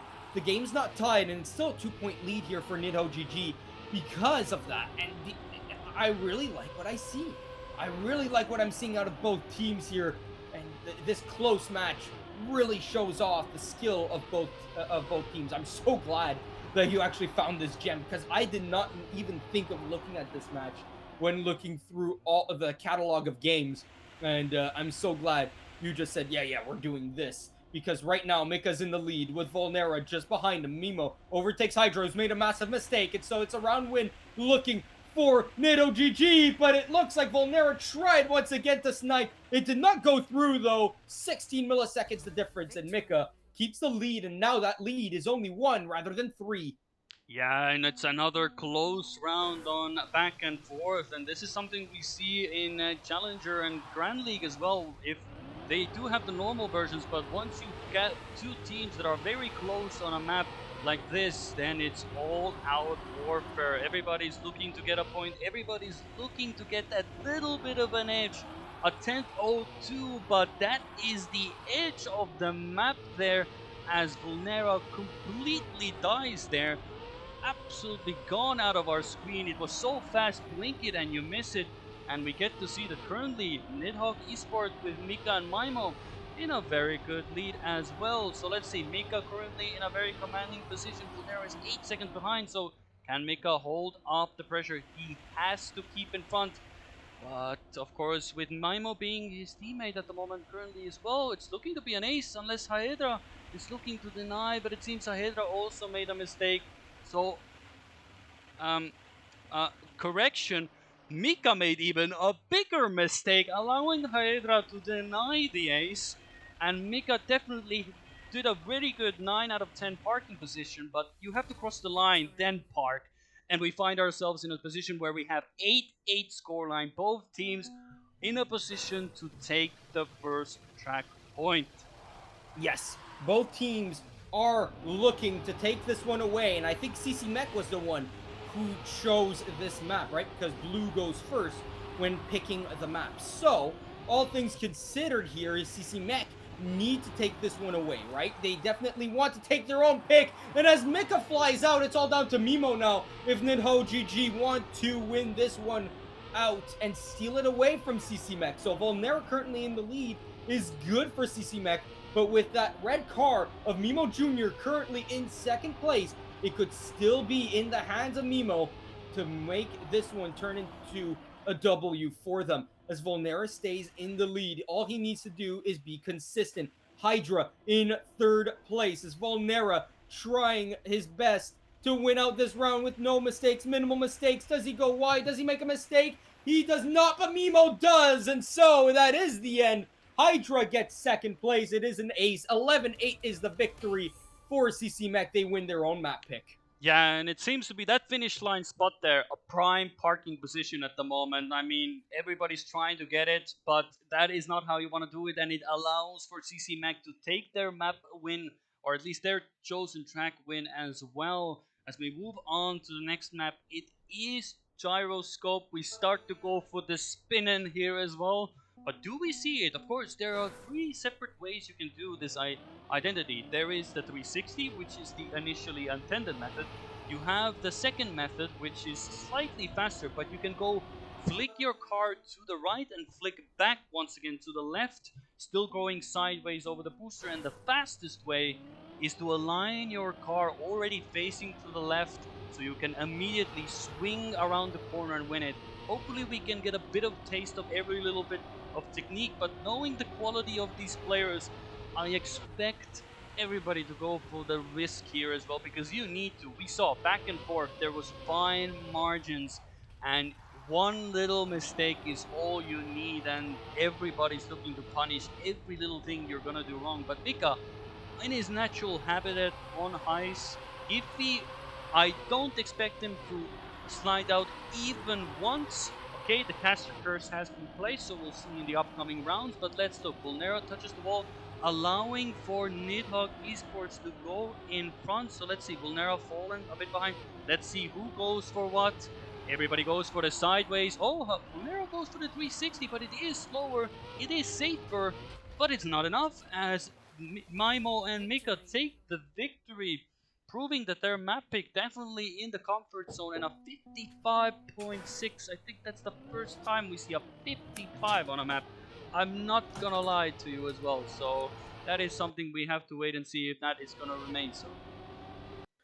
And now here we go into the second round here of the track, which is Gyroscope, of course, into the looping, into the ice looping. We go into the jump. Volnera has the lead now over Mika, as Mika tries to keep it close. They're side by side. Very nicely done here. As onto the ice will go. We saw that Mika caught up by quite a lot on this ice. Let's see if he does it again, where he can grow himself quite the nice lead. And I mean, look at that. It goes from 1/10 to possibly half a quarter of a second. Yeah, it's 2/10, nearly a quarter of a second there as Mimo in third place, looking for another 2-1 victory here for Nidhogg Esports as they try keep it together, and Volnera tried to go for it without doing the 360, and he flies out. And that's what he'll do. He'll pay the price for trying to risk too much, but it was worthwhile. But the ace comes through from Nidhogg, and because of that, it's a 5-1 victory. Yeah, definitely. I think there's a reason why Nidhogg picked this map. Very comfortable, and Mika in his element as well, having a very good time on the map. Something maybe keep in mind if Nidhogg managed to get through to the next round. Maybe you have to keep that in mind as well. But of course, it's not over and done yet. It might be a 1-5 score, but ladies and gentlemen, we've seen some miraculous comebacks throughout the regional so far. So don't count your eggs before they're all hatched. As but so far it seems that every time we look at this eyesight, I see just Mika being in front. Nothing changes and he does go very wide. Hopefully he still makes it. He does go for the inside approach. He doesn't want to go for the outside third. It seems that it's not relevant enough, and he still stays ahead, so that's perfectly fine. But again, identity looms. What do we get? It's risky. Vulnero goes for it, but does he get in front? But no, he goes too much far to the left, allowing Maimo to get a bit of an optimal line, and it's an ace for Mika and Maimo. And I'm gonna be honest, they're showing a bit of dominance on this map, as fairly as they should be. They picked it, Yeah, and you gotta make a bit of a statement as well. You know, you cannot come back on our map play. This is why we picked it, and this is why you're gonna enjoy every last ace we're gonna do against you. of course, and it's ice, right? It's Mika. Of course, it's going to be a round win, right? You'd be crazy to think that Mika would ever lose a map with ice, right? But I mean, it could happen, right? There could be a comeback. They're down by 7 points, and they're getting aced right now. But if all things push comes to shove, right? Maybe Mika one day could lose on ice.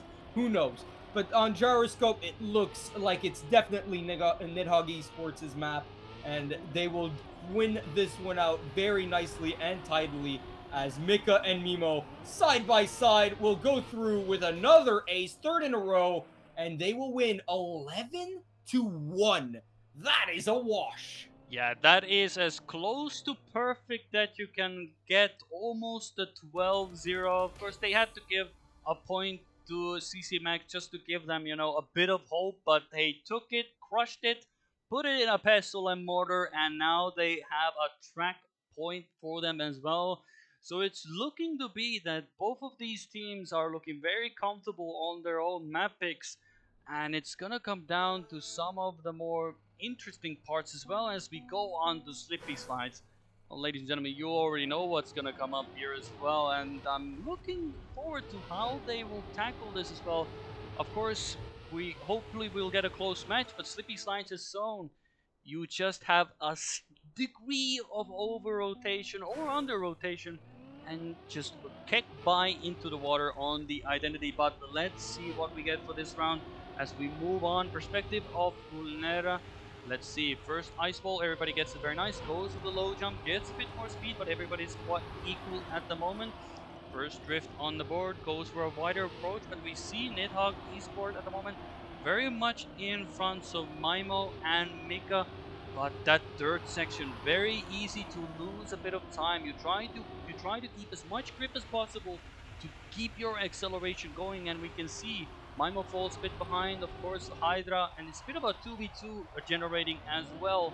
So, but Hydra falls a bit more behind as we go on to Vulnera's perspective. Can he deny Mika in this case? So we go for the first bug slide on the plastic, goes relatively well. Vulnera goes very wide, but it seems that at least Maimo wasn't able to get any closer. Vulnera goes across the water. Does it benefit him? Let's see. First slide underway. Very good. They go over a very tight line. Super bug slides. Definitely very good, but it's not enough, at least for CC Mech. It's a victory for Mika and Maimo, and it is a lead for them on a map that they didn't even pick. True, and that's man, for poor CC Mech, they've not won a single round since the first map here, so they need to get themselves going. They've not gotten a round win since back and forth, so they need to get it going, right? That machine needs to start worrying and get back into action as Mimo in the lead next to Volnera, side by side. Mika fighting with Hydra for last place and third place respectively as Mimo goes more inside, will go ahead of Volnera, but he will not get the outside speed. And so because of that, he'll get overtaken, nearly gets overtaken by Hydra as well. Volnera with a big lead now. It's a quarter of a second as Mika tries to overtake his own teammate. In fact, he will. It's not by a lot, but it is by enough as he nearly misses the booster there. He will hit it, and he'll have so much speed, but he's lost a lot of ground to Mimo and Volnera as Hydra. He's behind by a whole second. Mimo goes a little bit wide on that first bug slide. It allows Volnera to run away with it. He'll win the first round. He'll win the second round here. And Mika and Mimo come in second and third, drawing the round and stopping Volnera and Hydra from even winning once again. Yeah, now 106.5 by Vulnera. That is a very good. That is a good time as well. Getting a 106 in a match is a very, very good statement here as well. And we see at least that both teams very well versed on the map as well. So it seems that it was a pick, of course, by CC Mech, but it doesn't change the fact that at the moment CC Mech are currently struggling a slight bit, but it is only 1 point, and given that Mika made a pretty significant mistake, putting him almost a second and a half behind in this case, it is a perfect opportunity at least for Vulnera and Hydra to take a commanding lead. An ace would be sublime at the moment. They would go from a 1 point deficit going to a 2 point lead, but that's a touch you really don't want to see. Bit of a mistake that you really don't want to have, and it allows Mika to come back into the game, and this could turn into a tie of all things as well. So, but currently we see that, but Maimo hits the pole, so now we are again in an ace position. Hydra in front seems to be doing well. Can Vulnera deny Mika? And can they get an ace? And indeed they can. Exactly what they were looking for, and we turn the ship around. The wind is in the sails for CC Mech, and now they are 2 points ahead after acing Mika and Maimo.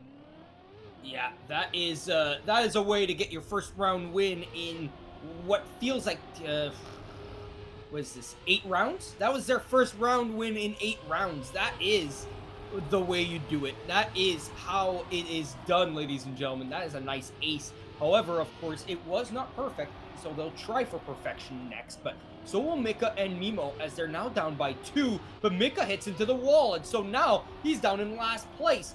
Mimo and Hydra are going to fight for its second and third position as Volnera is going to try and run away with the lead here. Hydra goes more inside, and he'll overtake even his own teammate here with that nice line. But it's not for long as Volnera re-overtakes and keeps his lead. Mimo Jr. keeping side by side with Hydra as we go into the jump here. Mika still far behind. He's behind by half a second, but he's not found any time. In fact, he's lost time on the lead, and so has Mimo as he's down into third place. Could this be another ace here for CC Mech as they're side by side once again looking to ace, but Mimo could steal. He does.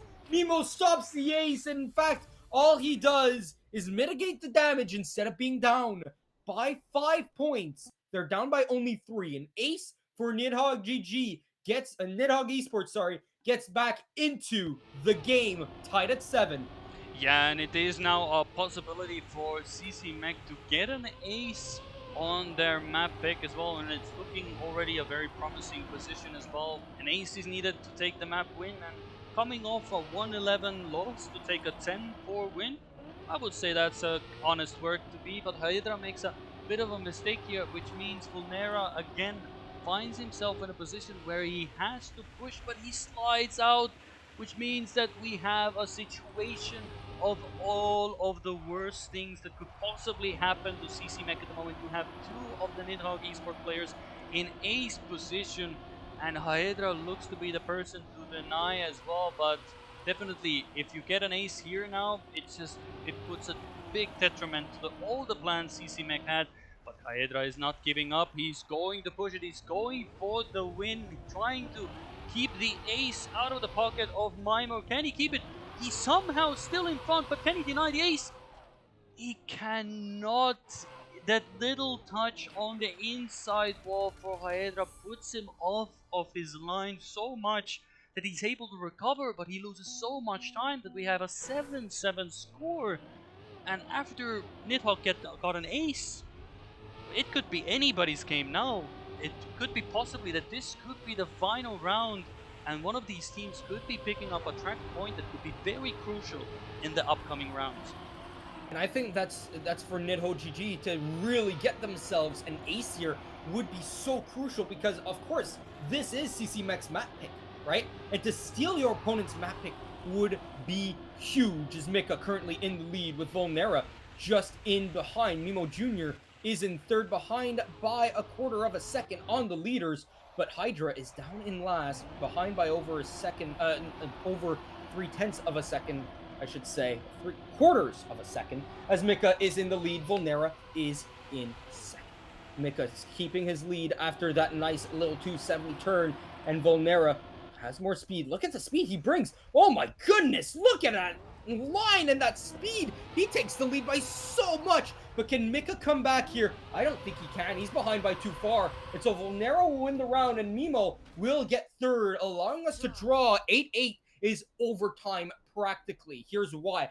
Any round win is a win for either team, so the only thing that can happen that would continue on this track would be a draw, which would allow us to go 9-9, and another draw would go 10-10. Technically, that is overtime, but 8-8 is practically overtime as well. Yeah, it comes to a position where you cannot allow the other team to go into a winning position at all.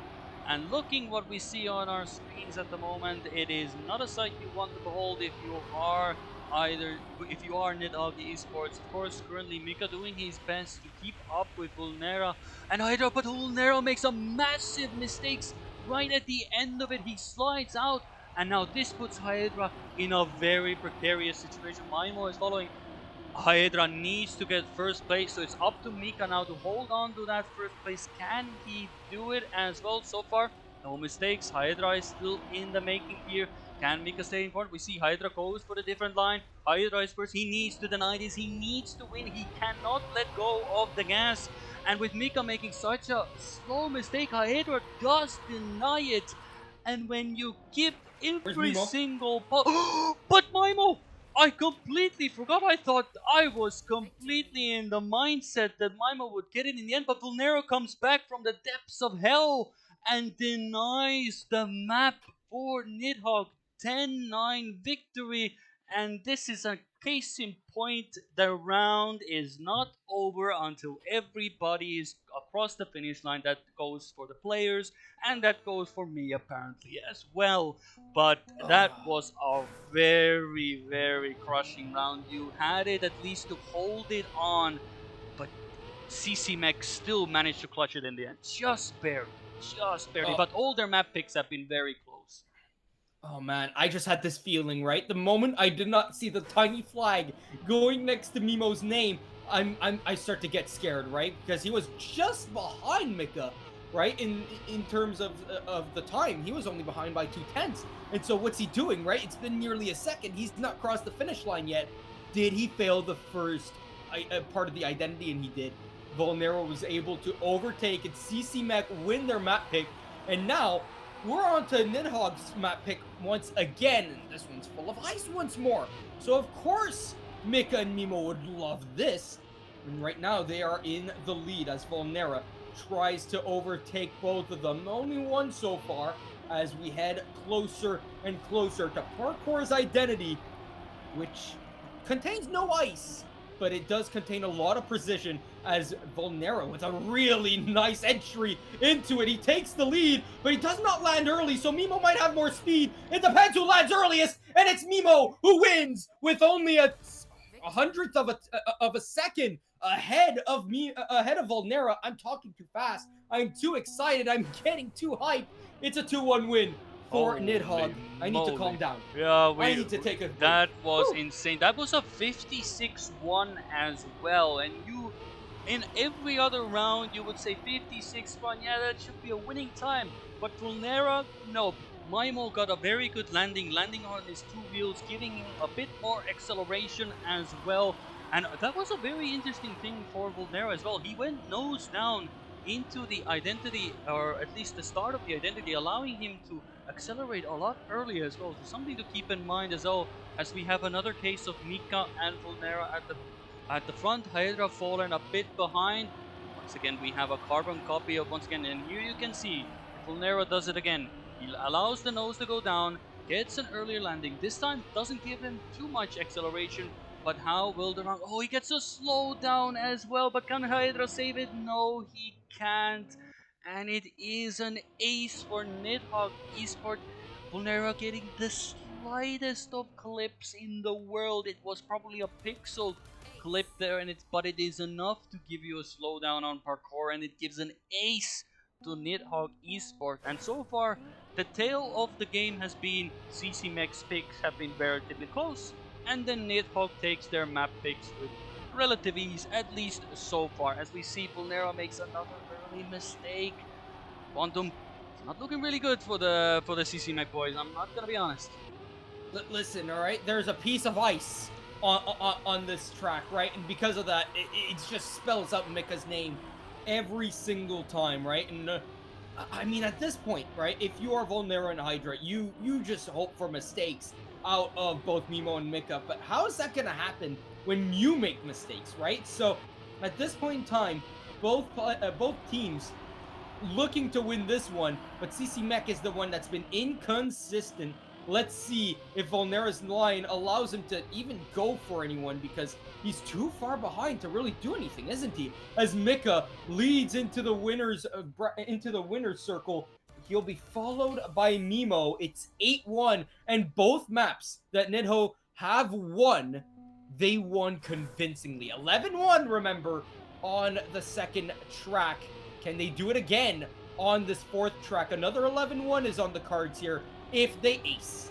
Yeah, and that is something that you really don't want to see, as we see yet again. At least so far, everybody is in close proximity to one another. One of the few rounds where one of the players hasn't fallen down early on. We'll have the ice section as well. Everybody gets it very nice indeed. So everybody's neck and neck as we go on to the identity. But if you're a CC Mech, you would wish that Maimo and Mika would be 5 seconds behind, not right up against your neck at the moment. So this is a precarious situation. One little mistake, and if Nidhogg get a victory minimal, that is already game over. Mika makes a mistake, so that allows at least to some extent get back into the game. But if Maimo Jr. denies at the moment, oh, they're so close, they're so neck and neck, and it is 9,000th of a second. We almost get a sub 56 time on the map, but even that time is not enough for Maimo to beat Vulnera. It is still a 6-point gap, but it keeps CC Mech alive. But you need 2 aces to just get to a 9-9 position. And so far, what we've seen from the profile of the map, and with Vulnera making an early mistake already, it's looking to be a map that Nidhogg is taking it with relative comfort, to be honest. Yes, because here's the thing, right? For CC Mech, you're down by 6, right? And Nidhogg have 9 points. You need 2 aces. That's the only way you stay in this match. And right now, with Vulnera completely out, they are vulnerable to the mercy of Nemo and Mika. And right now, they are acing, right? Hydra was in the lead, but he's lost that lead to both Nidhogg players. And let's see if that stays that way, as Mika in the lead keeps that lead, and he'll win the round for his team, wins the track as well, and will go on to the 5th map, because we could not find a winner after 4 total tracks. Ladies and gentlemen, we need the last map here after 2 demolitions being done by Nidhogg GG on their map picks, and really close matches and clawbacks and comebacks by CC Mech on their own map picks. Now, Flip of Faith, the coin flip map. Let's see who wins it out. If I recall correctly, though, this map doesn't have a lot of ice on it, so Mika and Nemo might be at a disadvantage. Yeah, and we remind you, as I think this map name is perfect for the condition. The faith of both of these teams comes down to flip of faith. Do you get to play on the second day? Will you get not? This is especially for Fulnera and Hydra who missed out on the first regional. This is the perfect opportunity, and we see an early mistake by Mika already, and that is not what a low jump by Fulnera does clip, but keeps himself alive. Mika is 4 seconds behind, so it comes down to Maimo at the moment to deny CC Mech to get an ace currently very nicely in front. Have is a 2/10 of a cap at the moment, but we've seen flip of fate. It is only one flip, but that one flip is the decider between you winning or you having the fastest place plant you will ever have in competitive esports. So here we go, first jumps galore. Everybody makes it. Hydro has an inside line. Can he continue to deny? No, he cannot. Comes very close, only 87,000 of a second between the two, but it is a draw. And what a way to start off. Nothing to separate the teams from the first round. So let's see if round 2 is any different.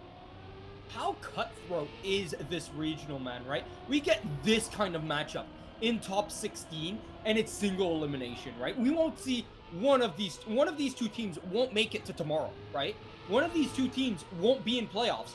That is nuts to think about, as everyone's out except for Hydra and Vulnera, who barely made it past. Mimo did survive as well, but man, he is super far behind, along with Vulnera, and Hydra could just cruise to this finish. There is no reason for him to fail at all, as right now the fight is really between Mimo and Vulnera. It'll show how many points CC Mech will get at the end of this round here, because yes, Hydra could win this with a nice big flip, but Mimo could stop the ace here, or he could allow it to happen. As Hydra goes through into the finish, he's fine. Oh wait, Vulnera falls down, but he does still get gets it. the finish. He still got the finish. My God, don't play with that finish block. Just go to the finish block. You almost allow. Well, Mika is very far behind, but you shouldn't give any chances. This is do or die. You, of course, you need to risk, but that is a mistake you cannot afford to make. This time, he does get the finish line. But we have seen it before as well. Some people might go just to get that inch more speed on the pipe, but it can lead to catastrophic results, and almost we had that in this round. But let's see how it goes for this one. Everybody gets it nicely. Very good round as well. And I do believe that Mika does make it, but that is a sight you do not want to see if you're Nidhogg Esport. You have the two players currently at the front in an ace position. Mika is the only one who is even close to denying, and so far at least, well, Mika for the first time ever does get past the first part of the map without any mistakes. So let's see, can he pull in the clutch factor and deny these boys? But so far at least Vulnera and Hydra have been very clinical on the identity, and Mika goes for it as well. Low jump as well, but it's not enough. He doesn't get an early grip, and it's an ace for CC Mech, and that is a 6-2 lead as well. Maimo, a good jump, but that is only gonna be for a good practice flip, as they are now 4 points behind, and it seems after all of the demolition derby that Nidhogg is doing, flip of faith is where the steam is slowly running out, and they need an ace to at least make it somewhat competitive. Whoa, Arne Stat here. These four Frenchmen are very well skilled in being able to win it out here. And look at this. Look at Nidhogg GG here, right? They're both in position right now to completely ace this round. Do not count out Mika and Mimo. And that is why, because Flip of Faith is the coin flip map. The mistress is very fickle, man. And this is why you do not poke the bear. You do not want the map to just say, you know what, CC Mech, you're going to stay at 6. Because Nidhogg GG, they're going to be back within this one here. It's going to be 6-5 after this quick ace that is going to be upcoming. Ladies and gentlemen, that is one heck of a way to clap back, right? There is no better way to clap back if you are... Oh, wait. Can you? It's Okay, yeah, fine. It's fine. Volnera's too far. He Volnera's does too get far. the respawn. That's perfectly fine. Yeah, If he yeah. didn't, then it would have been a bit of a oh no. Whew, I've whew. got to be honest. But he does get it. It's an ace. So that is a Man, perfect comeback. I try so hard, but what do you do with your special powers to be able to cast a curse? Because I'm trying so hard, and it's not working out, man. I don't know. I don't know.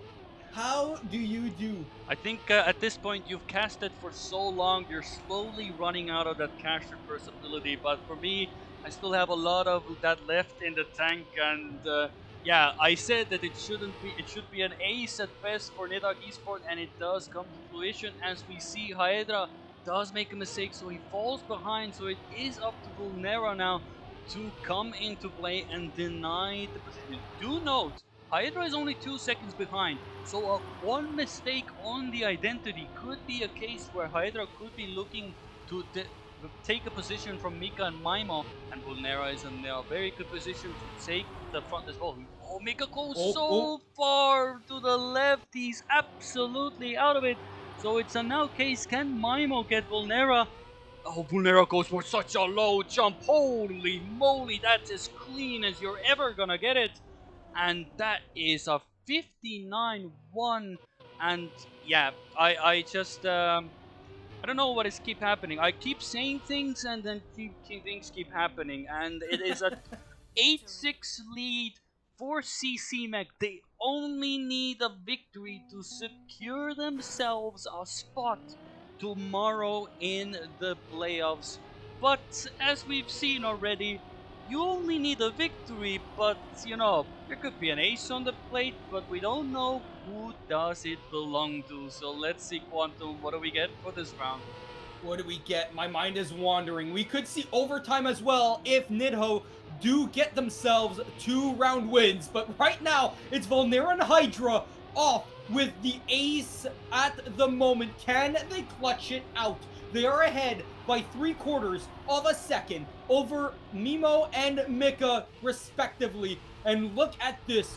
Volnera and Hydra side by side as they try and hold it together here. They are not making a mistake as we head towards the identity. And if they want to win this one outright right now, put them in the grave. It is now. The time is now. And it is going to be the victory for CC Mech. What a nice match by them. They got put down. They got punched down super often, but every time they did, they came back up, they came back stronger, and they win because of their resilience. Very well done by CC Mech. Nidhogg GG, they are out in top 16. They don't even make it to playoffs. They don't make it to day 2, despite the fact that they have some of the fastest times known to man on these maps. My goodness, what a match! Yeah, and redemption for Vulnera and Hydra. After missing out on the first regional, they come in clutch. So we do have some matches still underway, so we will jump into it in just a moment, as I do believe we have a match underway between DL... Oh, we have a moment here. Okay, everything's fine. Good. It was just I joined on the time when the round ended, so it had a bit of a moment there, but we are live here. We have TLBX Shift with Nico and Vilux versus Team Jail, which is Akroza and Epos. What a match to come. We are on the 5th map as well, a decider, which is parkour of all maps as well. So we still have some barn burners as well. And this could be very exciting to see. If my memory serves me right, Atoma, and both of these teams didn't make it to top 8 last time. So this is a perfect opportunity for them to make a statement here and get to the playoffs as well, as we see currently the great British lineup of Akroza and Epos at the moment. Both in front. It does fall a bit. Velux trying to decline. Oh, but he hits the pole on the left. I didn't even know that was possible. And it is an ace for Team Jail. And Vilux hits the pole. I think I've never seen anybody hit that pole. I'm gonna be honest there. I've never seen anybody do it, but that is a rough one. He wanted to go really inside and land as soon as possible, but that gives the match point to Team Jail. And in just a short while. And he got dunked by that pole. He got sent down with such ferocity. Jesus.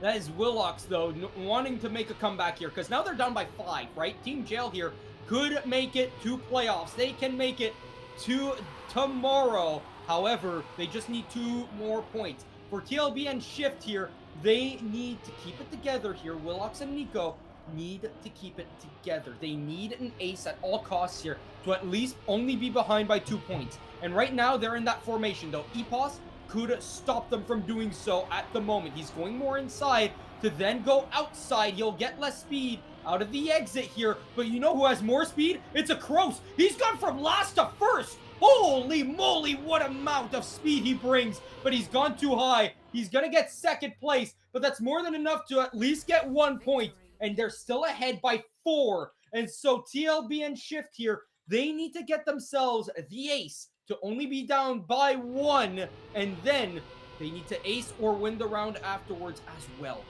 Yeah, and it is only 1 point away for Akroza and Epos to go through to the top 8 as well. And you in those positions, you can, even I know as well, when I've been in a finalist mode or that one round where I really need to do it, it's one of those rounds where you will have the biggest pressure and all, and we can see Epos is already fallen behind. Akroza is also third, and an ace is the final thing you want to see if you are in Team Jail's position, but Akroza gets a bit of a better bobsleigh, and it is between the two, Nico and Akroza. Nico needs to get in front of Akroza, otherwise it's going to be GG, game over. Let's see. Nico has a bit more speed, he goes, but Vilux makes the mistake, so this could be all over if Akroza gets to the finish line, and it is the case, and it is GG, and Vilux, the Troll Despair man, just stops on the line as well. He knows and that it is game over. There's nothing else he could have done. He was so close to giving one more chance to TLBX Shift, but that is written in the books. Team Jail, Epos, and Akroza make themselves to the top 8 as well. And I do believe that is the final match for the day that we are able to give you as well. GG to all the players. I mean, what a way to go as well. I mean, I cannot even imagine the amount of pressure you had to go, whether it was Vulnera and Haedra, Mika and Maimo, or the other teams as well. That was an excellent showing, and congratulations to everybody who made it today too. We saw a good amount of very epic games today. I think we will have a lot more of that coming tomorrow as well. The round of 8, the quarterfinals, will take place tomorrow, as well as the semifinals and the grand finals. All single elimination, ladies and gentlemen. However, best of 7, first to 4, rather than BO5, best of first to 3, I should say. So, ladies and gentlemen, keep that on your calendar, right? Mm-hmm. Maybe you watch APAC beforehand, right? Because you love Trackmania World Tour, right? You love all the Trackmania World Tour. So stick in tomorrow morning. There's going to be APAC. And then we're going to be back. I don't know if it's going to be me and you again, but we will be back for EU tomorrow in the playoffs. Yeah, there is a lot to still play for. There is a lot of names that still got through. Of course, Project Blue Lock was in the last one. Evo Pink, Mint, Glorious Esports, Serotonin Events make the playoffs. But we have a few new teams as well. CC Mech, of course, the Vulnera, Hydra Redemption Arc, and Team Jail as well. So it is a case to be made as well. But we'll have to wait and see if we do get any, if there is something we can go ahead. Of course, do remember, also in this case, of course, the case to be made is that a lot of the games are going to be, let's say, best of 7 is what is going to be for day 2 as well. But I do believe I might have gotten ahead a bit of ourselves as well. There is one more match that apparently has some of the most interesting matchups as well. So we're trying to get there as quickly as possible as well. So ladies and gentlemen, don't go anywhere yet. You always thought this show is over? Not yet. So we will get to the match as quickly as possible as well. And let's see if we can get the final moments of possibly the regional winners being eliminated from the match. Hopefully, my game view goes properly here as well. And let's switch on to the game. Oh, there we go. Quick switch. Oh boy. There we go. We have a match point here. Okay, I have a good, perfect. Oh, wait. The camera. Oh, we have a moment here.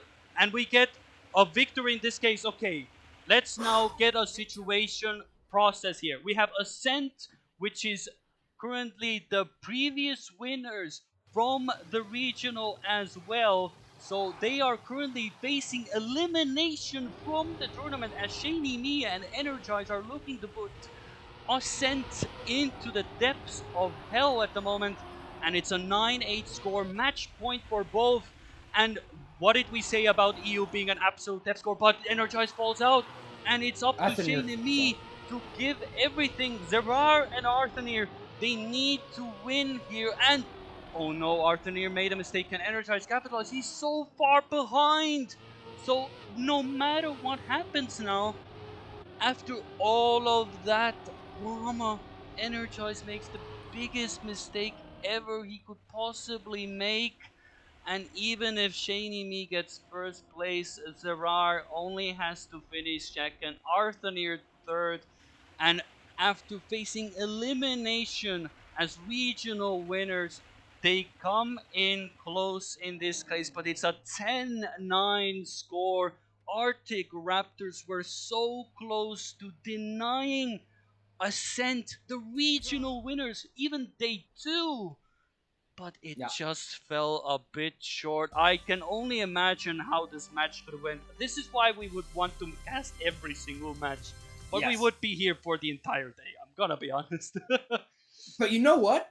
Ascent nearly got out, right? Now they're up against their finalist counterpart tomorrow in the first round matchup. That's the first round matchup, but they had to be Arctic Raptors. And Arctic Raptors, again, I think fall short of what they want to do here. He lost by 1 point. That hurts so much. And Energize just could not get it through to that checkpoint.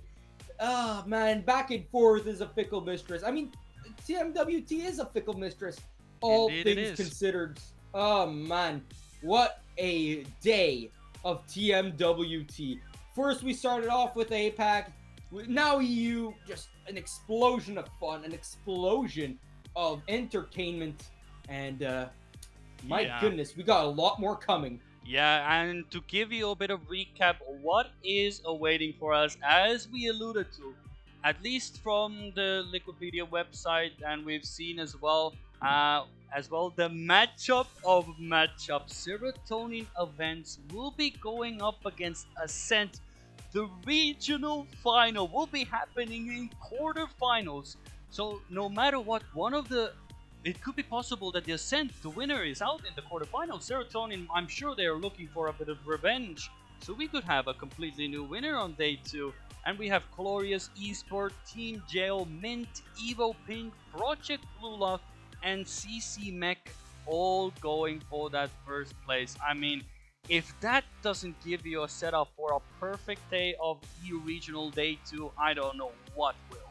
I'm gonna be honest with you, ladies and gentlemen. It's giving me shivers down my spine. I keep on moving. It's just hearing these names. It's like, I can't wait to see this tomorrow. And for me, it's going to be in the morning, right? But for everyone else, it's going to be early in the afternoon. So stay tuned, ladies and gentlemen.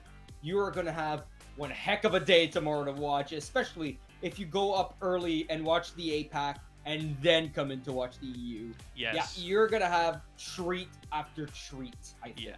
And if you want to take a look at the brackets yourself as well, !EU, so you can take a look at the bracket as well.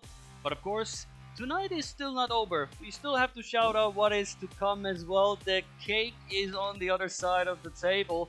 Challenger League, of course, returns later on today as well. 3 of the matches to be still played. And if you haven't had too much Trackmania already, tomorrow, APAC playoffs, EU playoffs, and the Grand League as well. This is Trackmania World 2 Marathon at its finest. We had great success as well. Thank you all for tuning in for the regional for this time. We had some amazing matches. And for today, that is going to be it from me, Greedy, and my compatriot Quantum Deathcats. Until we meet next time, don't go too far. Tonight is still not over. Until next time.